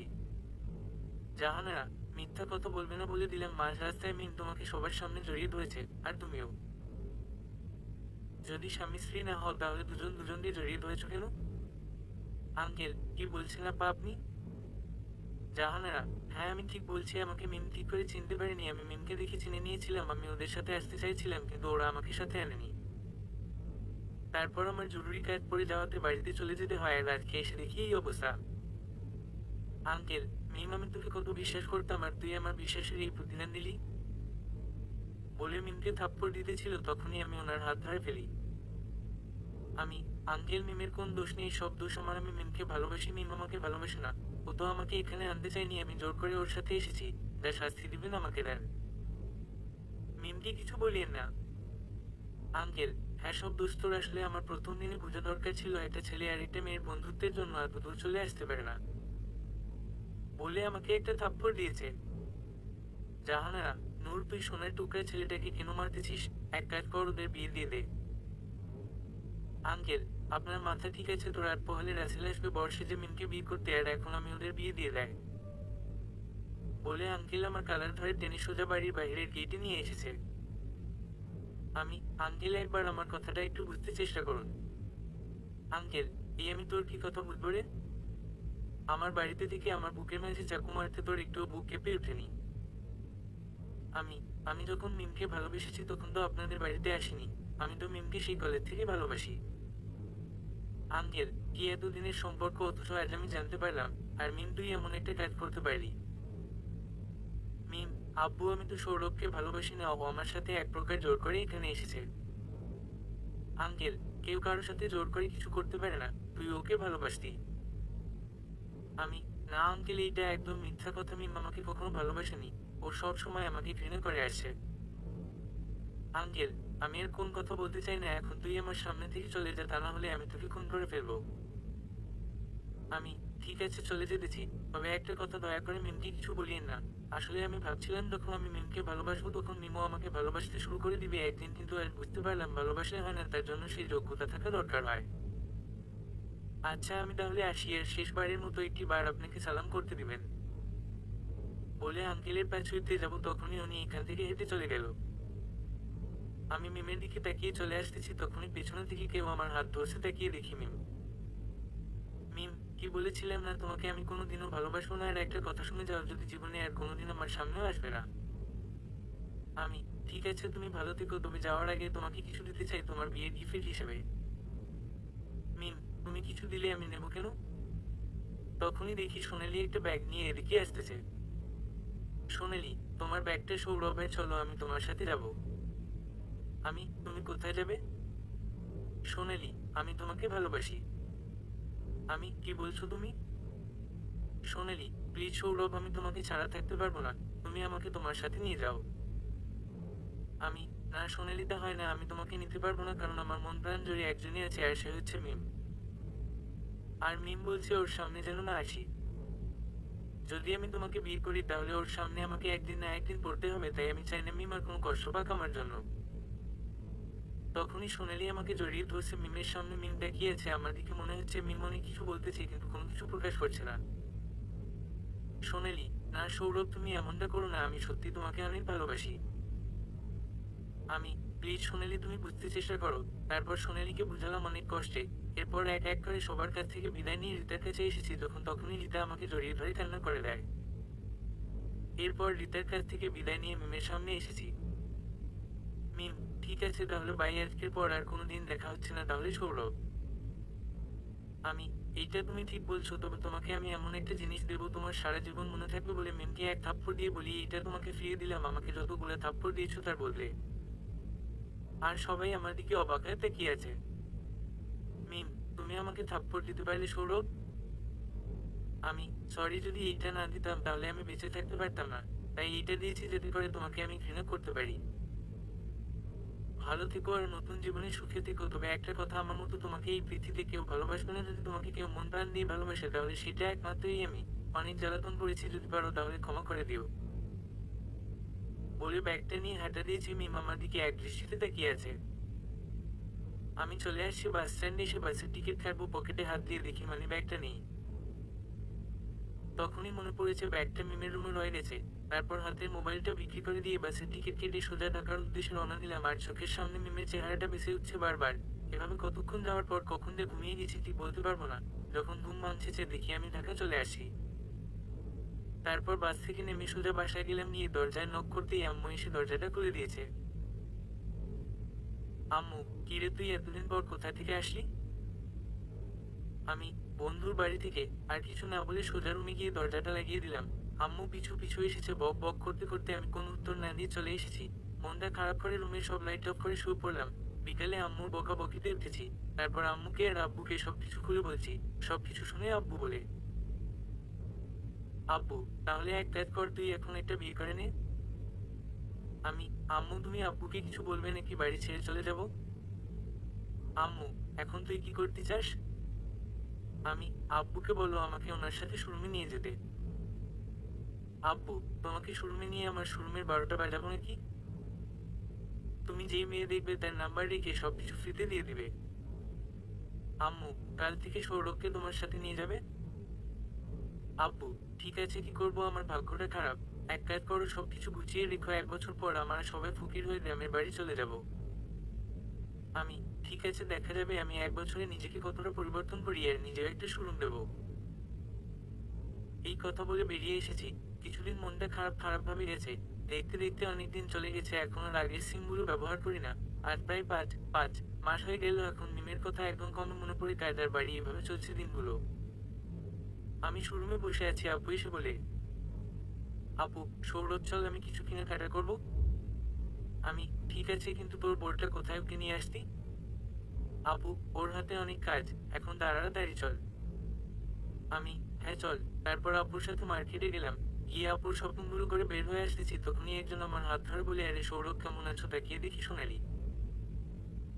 আমি বলছি, হ্যাঁ ভালো আছি, তুমি কেমন আছো? সোনালি, হ্যাঁ আমি ভালো আছি। যাক, অনেকদিন পর তোমাকে খুঁজে পেয়েছি, এখন আর ছাড়তেছি না, এবার তোমাকে বিয়ে করতেই হবে। মনে হচ্ছে তুমি আমাকে জোর করে বিয়ে করবে, এমন ভাবে কথাবার্তা বলতেছো। আমি তো তোমাকে বলছি আমি তোমাকে বিয়ে করতে পারবো না। তাও এতদিন পর এসে আমাকে জোর করছো কেন? আমি, সোনালি, যদি মনে করো জোর করতেছি তাহলে তাই। তোমাকে এবার বিয়ে করতেই হবে। আমি আর কোনো কথা শুনতে চাই না। আমি, তোমার কি বিয়ে ছাড়া আর কোনো কথা নেই? সারাক্ষণ কি মাথায় বিয়ে ঘুরপাক খায় নাকি? সোনালি, তোমার সমস্যা কি বলো তো? তোমার পেছনে অনেক মেয়ে ঘুরে, তার জন্য আমার দেখাও। তুমি জানো আমার পেছনে কত ছেলে লাইন লেগে থাকে? আমি, বুঝেছি তোমার মাথায় গান ভুলেছে। তুমি থাকো, আমি গেলাম। সোনালি, আমার মাথা তো একদম ঠিক আছে। মনে হচ্ছে তোমার মাথায় গান ভুলেছে। আচ্ছা, তুমি তো মেয়েদের মন খুব সহজে জয় করতে পারো, তাহলে মিমের মনটা জয় করতে পারলে না কেন? আমি, তোমাকে কে বলছে মিম আমাকে ভালোবাসে না? মিম আমাকে ভালোবাসে, তবে ওর আব্বুর সম্মানের দিকে তাকিয়ে কিছু বলেনি। সোনালি, তাহলে তুমি উইদিন আসার সময় মিম তোমাকে আটকাল না কেন?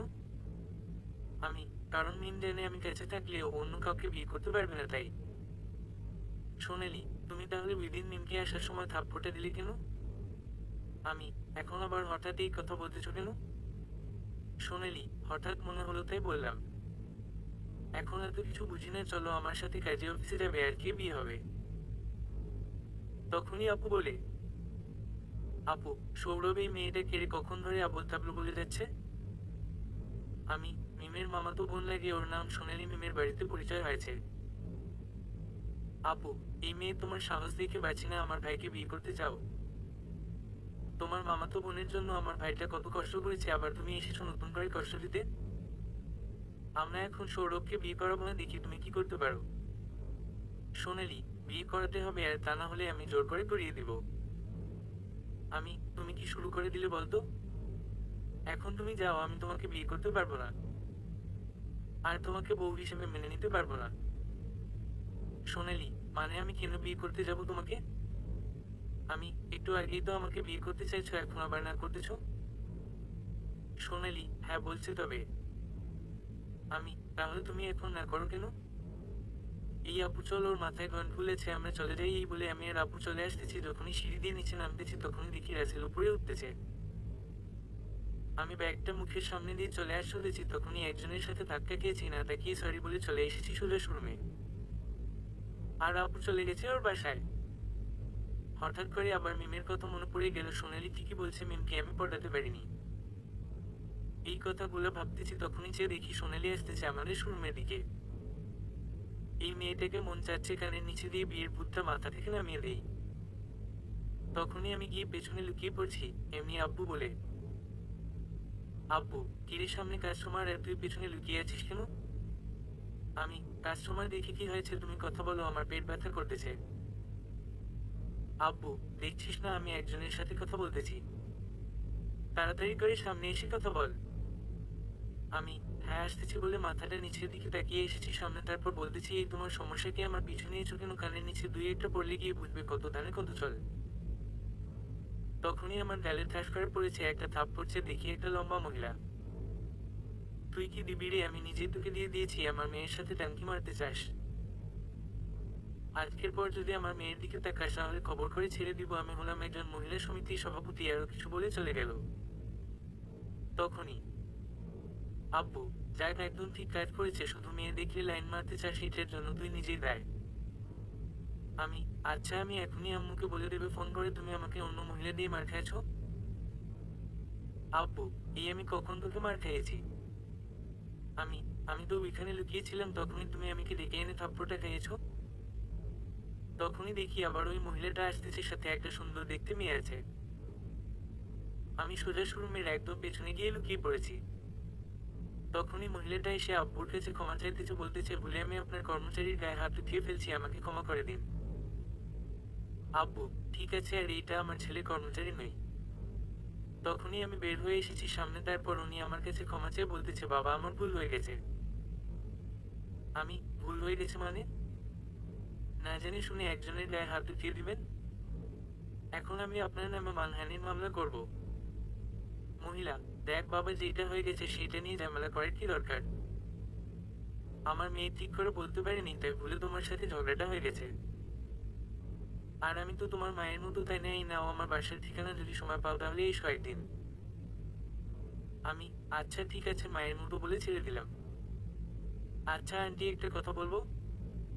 মহিলা, হ্যাঁ বাবা বল। আমি, আপনাকে দেখে মনে হচ্ছে না এটা আপনার মেয়ে। আপনি ভালো করে মাঞ্জা দিলে এখনো বয়স 22 মনে হবে।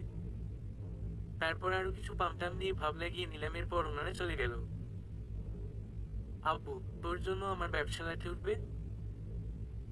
আমি, উঠলে উঠবে, আর দেখছো আমার কত পাওয়ার। আচ্ছা 2000 টাকা নিয়ে গেলাম ক্যাশ থেকে, এইটা হঠাৎ খরচ বাবদ লিখে রেখো। এই কথা বলে শোরুম থেকে বেরিয়ে আসছি, একটু আনমনা হয়ে হাঁটতেছি আর একজনের সাথে ধাক্কা লেগে ওনার হাতের ব্যাগটা পড়ে গেছে। আমি ব্যাগটা নিচ থেকে উঠিয়ে ওনার হাতে দিব, তাকিয়ে দেখি রাসেল হাতে ব্যাগটা দিয়ে চলে আসতেছি। তখনই রাসেল, সৌরভ দাঁড়াও, কিছু কথা আছে। আমি, এখন কোনো কথা শুনতে পারবো না। আমার কাজ আছে বলে চলে আসলাম, এসে বন্ধুদের সাথে আড্ডা মারতেছি। তখনই আম্মুর ফোন রিসিভ করতেই, আম্মু, সৌরভ তুই তাড়াতাড়ি করে বাসায় আয়, তোকে নিয়ে আমি এক জায়গায় যাব। আমি, হ্যাঁ আসতেছি বলে কিছুক্ষণ পর বাসায় গেলাম। গিয়ে দেখি আম্মু রেডি হয়ে আছে, আমাকে দেখেই বলে, আম্মু, সৌরভ এত দেরি করলি কেন? এখন তাড়াতাড়ি চল, মানে দেরি হয়ে যাচ্ছে। আমি, এখন কোথায় যাবে এটা তাড়াহুড়ো করে? আম্মু, বিয়ে বাড়িতে আর আমি একা যেতে পারবো না, যা গাড়িটা বের করে নে। আমি, কার বিয়ে আর কোথায় যাবে বিয়ে খেতে? আম্মু, আমার বান্ধবীর মেয়ের বিয়ে, আর বলছে তোকে সাথে করে নিয়ে যেতে। আমি, ঠিক আছে তাহলে শার্টটা চেঞ্জ করে আসি। তারপর গিয়ে শার্টটা চেঞ্জ করে এসে গাড়িটা বের করে আম্মুকে সাথে করে নিয়ে ওনার বান্ধবীর বাসায় গেলাম। বাড়িটা অনেক সুন্দর করে সাজিয়ে রাখছে। আমি গাড়িটা পার্কিং করে ভিতরে ঢুকছি। বাহা, বোর্ডটা অনেক সুন্দর তো। তারপর আম্মু এসে আমাকে ওনার বান্ধবীর সাথে পরিচয় করিয়ে দিল। আম্মু যেখানে যায় আমার হাত ধরে সাথে সাথে নিয়ে যায়। আমার যা খারাপ লাগছে, ইচ্ছে করছে পালিয়ে যাই। একটু পর দেখি বিয়ের কনে নিচে নামতেছে। বাহা, যেমন বর তেমন বউ, খুব সুন্দর মানিয়েছে। আম্মু, ঈশ্বর, যদি আগে জানতাম এমন একটা মেয়ে আছে তাহলে আমি তোকে দিয়ে বিয়ে করিয়ে নিয়ে যেতাম। আমি, যাক এখন তো ওর বিয়ে হয়ে গেছে, সুতরাং অন্য মেয়ে দেখো। তখনই আম্মু আমার দিকে তাকাতে ছিল আর আমি ঘুরে চলে যেতেছিলাম, তখনই এক ধাক্কা খেয়ে বসেছি। নিচের দিকে তাকিয়ে সরি বলে যখনই চলে আসতেছিলাম, তখনই দেখি আমার শার্টের বুতামের সাথে একটা চেইন লেগে আছে। আমি অবাক হয়ে গেলাম। তারপর নিজেকে ছাড়িয়ে নিতে চেষ্টা করতেছি, তখনই একটা মেয়েটা আমার কান ধরে বলতেছে, এখানে এসে মেয়ে পটাতে শুরু করে দিয়েছো। তাকিয়ে তো পুরাই অবাক, করে তুমি এখানে কি করে? তোমার এত বড় সাহস হলো কি করে আমার কান ধরে? ছাড়ো বলছি, তা না হলে কিন্তু ভালো হবে না বলে দিলাম। তখনই আরো জোরে কান মুড়ালি দিতে লাগলো। আরে কি করছো, কেন? ব্যথা লাগছে তো। আমি, লাগুক তাতে আমার কি? এখানে এসে তুমি আবার মেয়েদের পিছু নিয়েছো, আজকে তোমার কান আমি ছিঁড়ে ফেলবো। সোনালি, আমি, তবে ছেড়াচ্ছি তোমাকে বলে যখনই ঘুরতে যাব তখনই ওই মেয়েটা আমার বুকে এসে পড়েছে, এসে আমাকে একদম জড়িয়ে ধরে নিয়েছে। তখনই আমার মনে হলো এই মেয়েটা কেমন পরিচিত পরিচিত লাগছে। বুকের ধূপ বুকিনেটা কেমন চেনা চেনা আমার, এমনকি গায়ের গন্ধটাও পরিচিত।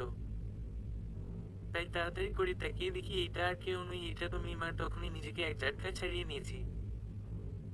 মিম, এখনো তাহলে তোমার সেই আগের অভ্যাসটা আছে, মেয়ে দেখলে জড়িয়ে ধরতে মন চাই? তোমার কি কোনদিন লজ্জা টজ্জা হবে না নাকি? আমি, সরি আমি বুঝতে পারিনি এটা যে তুমি হবে। মিম, তার মানে অন্য মেয়েদেরও তুমি জড়িয়ে ধরতে চাও? আমি, বাদ দাও তো এসব, এখন বলো তুমি এখানে আসলে কি করে? মিম, আমার মামাতো বোনের বিয়ে আর আমি আসবো না তা কি করে হয়? আমি, মানে এইটা তোমার মামার বাড়ি? মিম, হ্যাঁ এইটা আমার মামার বাড়ি আর আমরা সবাই এসেছি এখানে। ওই দেখ, রিতা আর রানাও এসেছে। আর সোনালি তো তোমার সামনে দাঁড়িয়ে আছে। আমি, ও বুঝেছি। আচ্ছা তোমার বর কেমন আছে? তখনই সোনালি কিছু একটা বলতে চাইছে, কিন্তু মিম ওকে থামিয়ে দিয়ে নিজেই বলছে, মিম, হ্যাঁ ভালোই আছে। তো তুমি বিয়ে করবে কবে? আমি, করবো কিছু দিনের মধ্যে। আচ্ছা আমি এখন যাই, আম্মু পরে আমাকে খুঁজবে। মিম, তোমার আম্মু এসেছে, কোথায় আমার সাথে পরিচয় করিয়ে দিবে না? আমি, না থাক, তার আর দরকার নেই, তোমার কথা আমি আম্মুকে বলেছি। তখন অনেক কষ্ট পাইছে, তাই এখন আর তোমাকে দেখে নতুন করে কষ্ট পেতে হবে না। সোনালি, কি বললে তুমি? তোমার আম্মুর সাথে আমাদের পরিচয় করিয়ে দিবে না? তবে এখনই আমি তোমার 12টা বাজাবো বলেই আবার আমার কান ধরতে চাইছে। আমি, আচ্ছা সোনালি তোমার সমস্যা কি বলো তো? কেন আমার পিছু পড়ে আছো? বলছি তো তোমাকে আমি বিয়ে করতে পারবো না, তা তুমি আমার পিছু পড়ে আছো?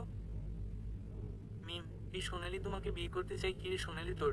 তখনই মিমকে সোনালি চোখ টিপ দিয়েছে আর মিম কথা বলা বন্ধ করে দিয়েছে। তখনই রানা আর রিতা এসেছে। রিতা, হাই সৌরভ, কেমন আছো?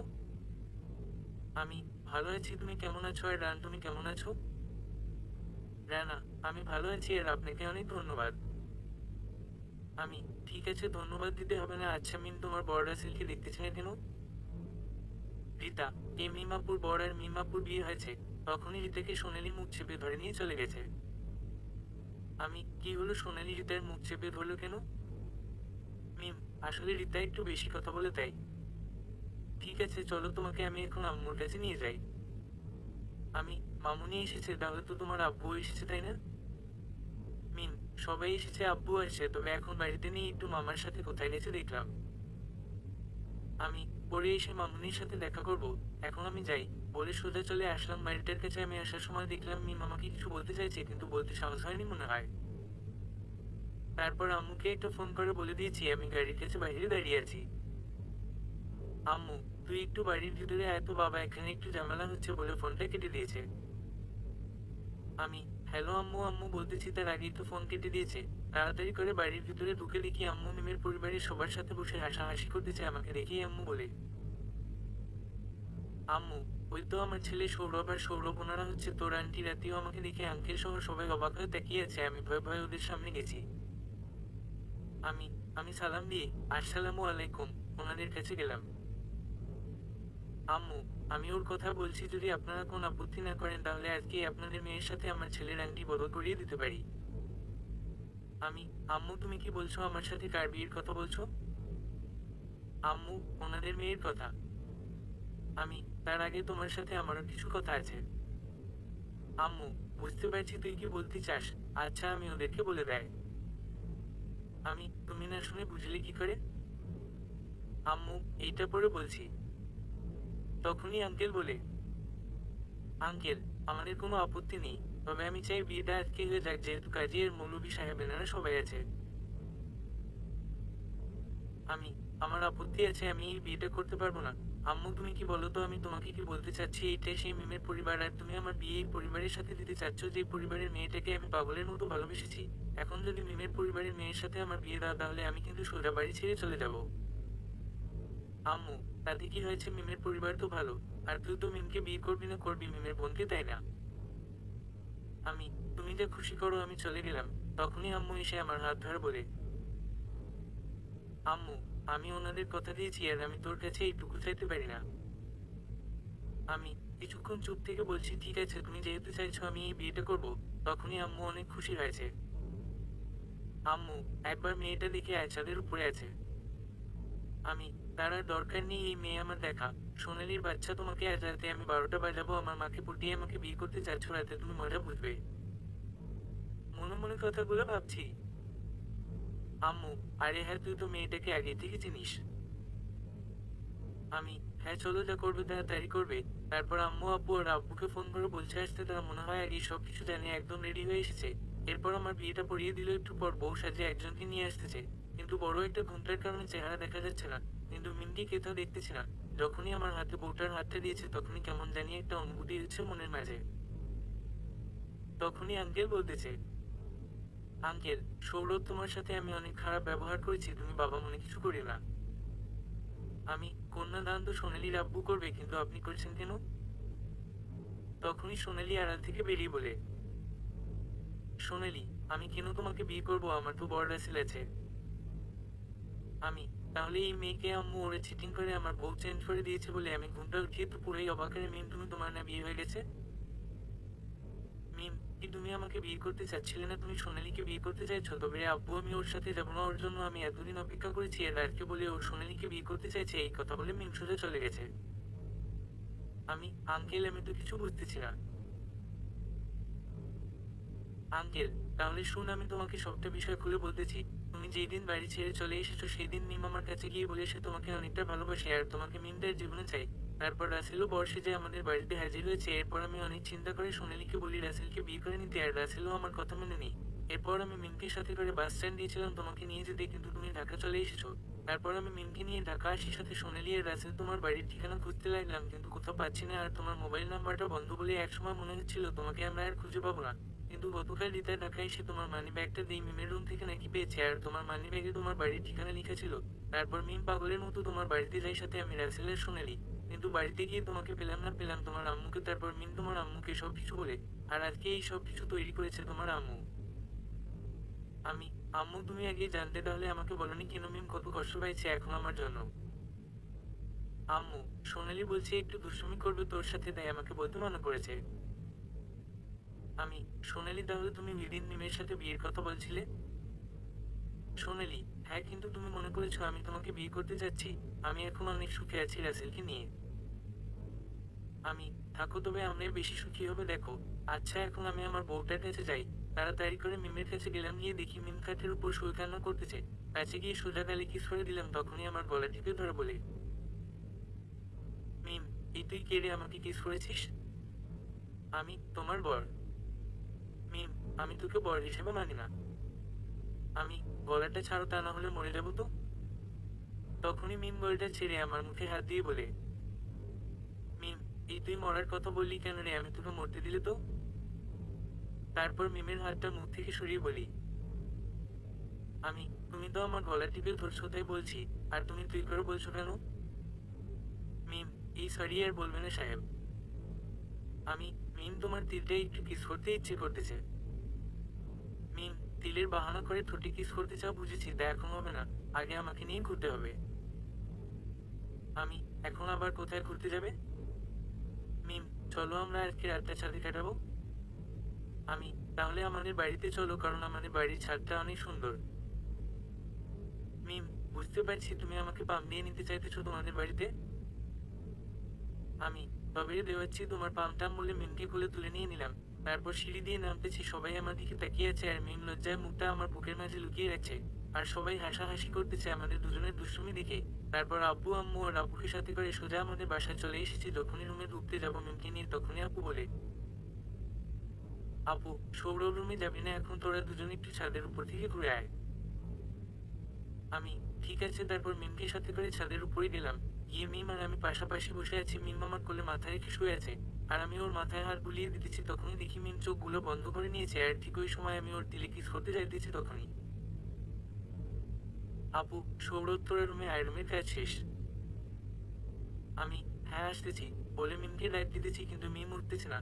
আমি আর ওকে ডাক দিলাম না। দুজনে ছাদের উপর বেঞ্চে আমি বসে আছি, আর মিম আমার কোলে শুয়ে আছে। আমার ঘুম পাচ্ছে অনেক, তখনই আমি ঘুম ঘুম চোখে তাকিয়ে দেখা মিম শোয়া থেকে উঠছে, আর আমার কপালে গালে কিস করে দিয়েছে। তখনই আমার ঘুম উদাও। মিম, তুমি না ঘুমিয়ে গেছিলে, তাহলে সজাগ হলে কি করে? আমি, তুমি যা দিয়েছো তাতে কি করে ঘুমাবো বল? মিম, কি দিয়েছি?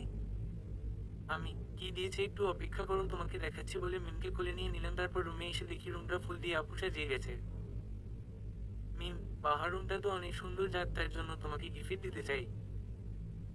আমি, দাও, তাহলে কি দিবে? মিম, সবাইকে বলে দিব নাকি বলে আমাকে জড়িয়ে ধরেছে। আমি, মিম, আমার কেমন কেমন লাগছে, তুমি ছাড়ো, আমি ঘুমাবো। কে শুনে কার কথা ধরে রাখছে, তারপর কি হলো তা জানি না। তবে আমাদের লাভ স্টোরি খুব ভালো চলছে, দুশ্রমিতে আর ভালোবাসায়। কিন্তু একটা সমস্যায় পড়ে আছি, মিমকে প্রতি 2 মাস পর পর ওর বাড়িতে নিয়ে যেতে হয়। তবে এইটা কিন্তু আমার জন্য ভালোই, শ্বশুর বাড়ির জামাই আদারটা ঠিক মতোই পাই। সমাপ্তি।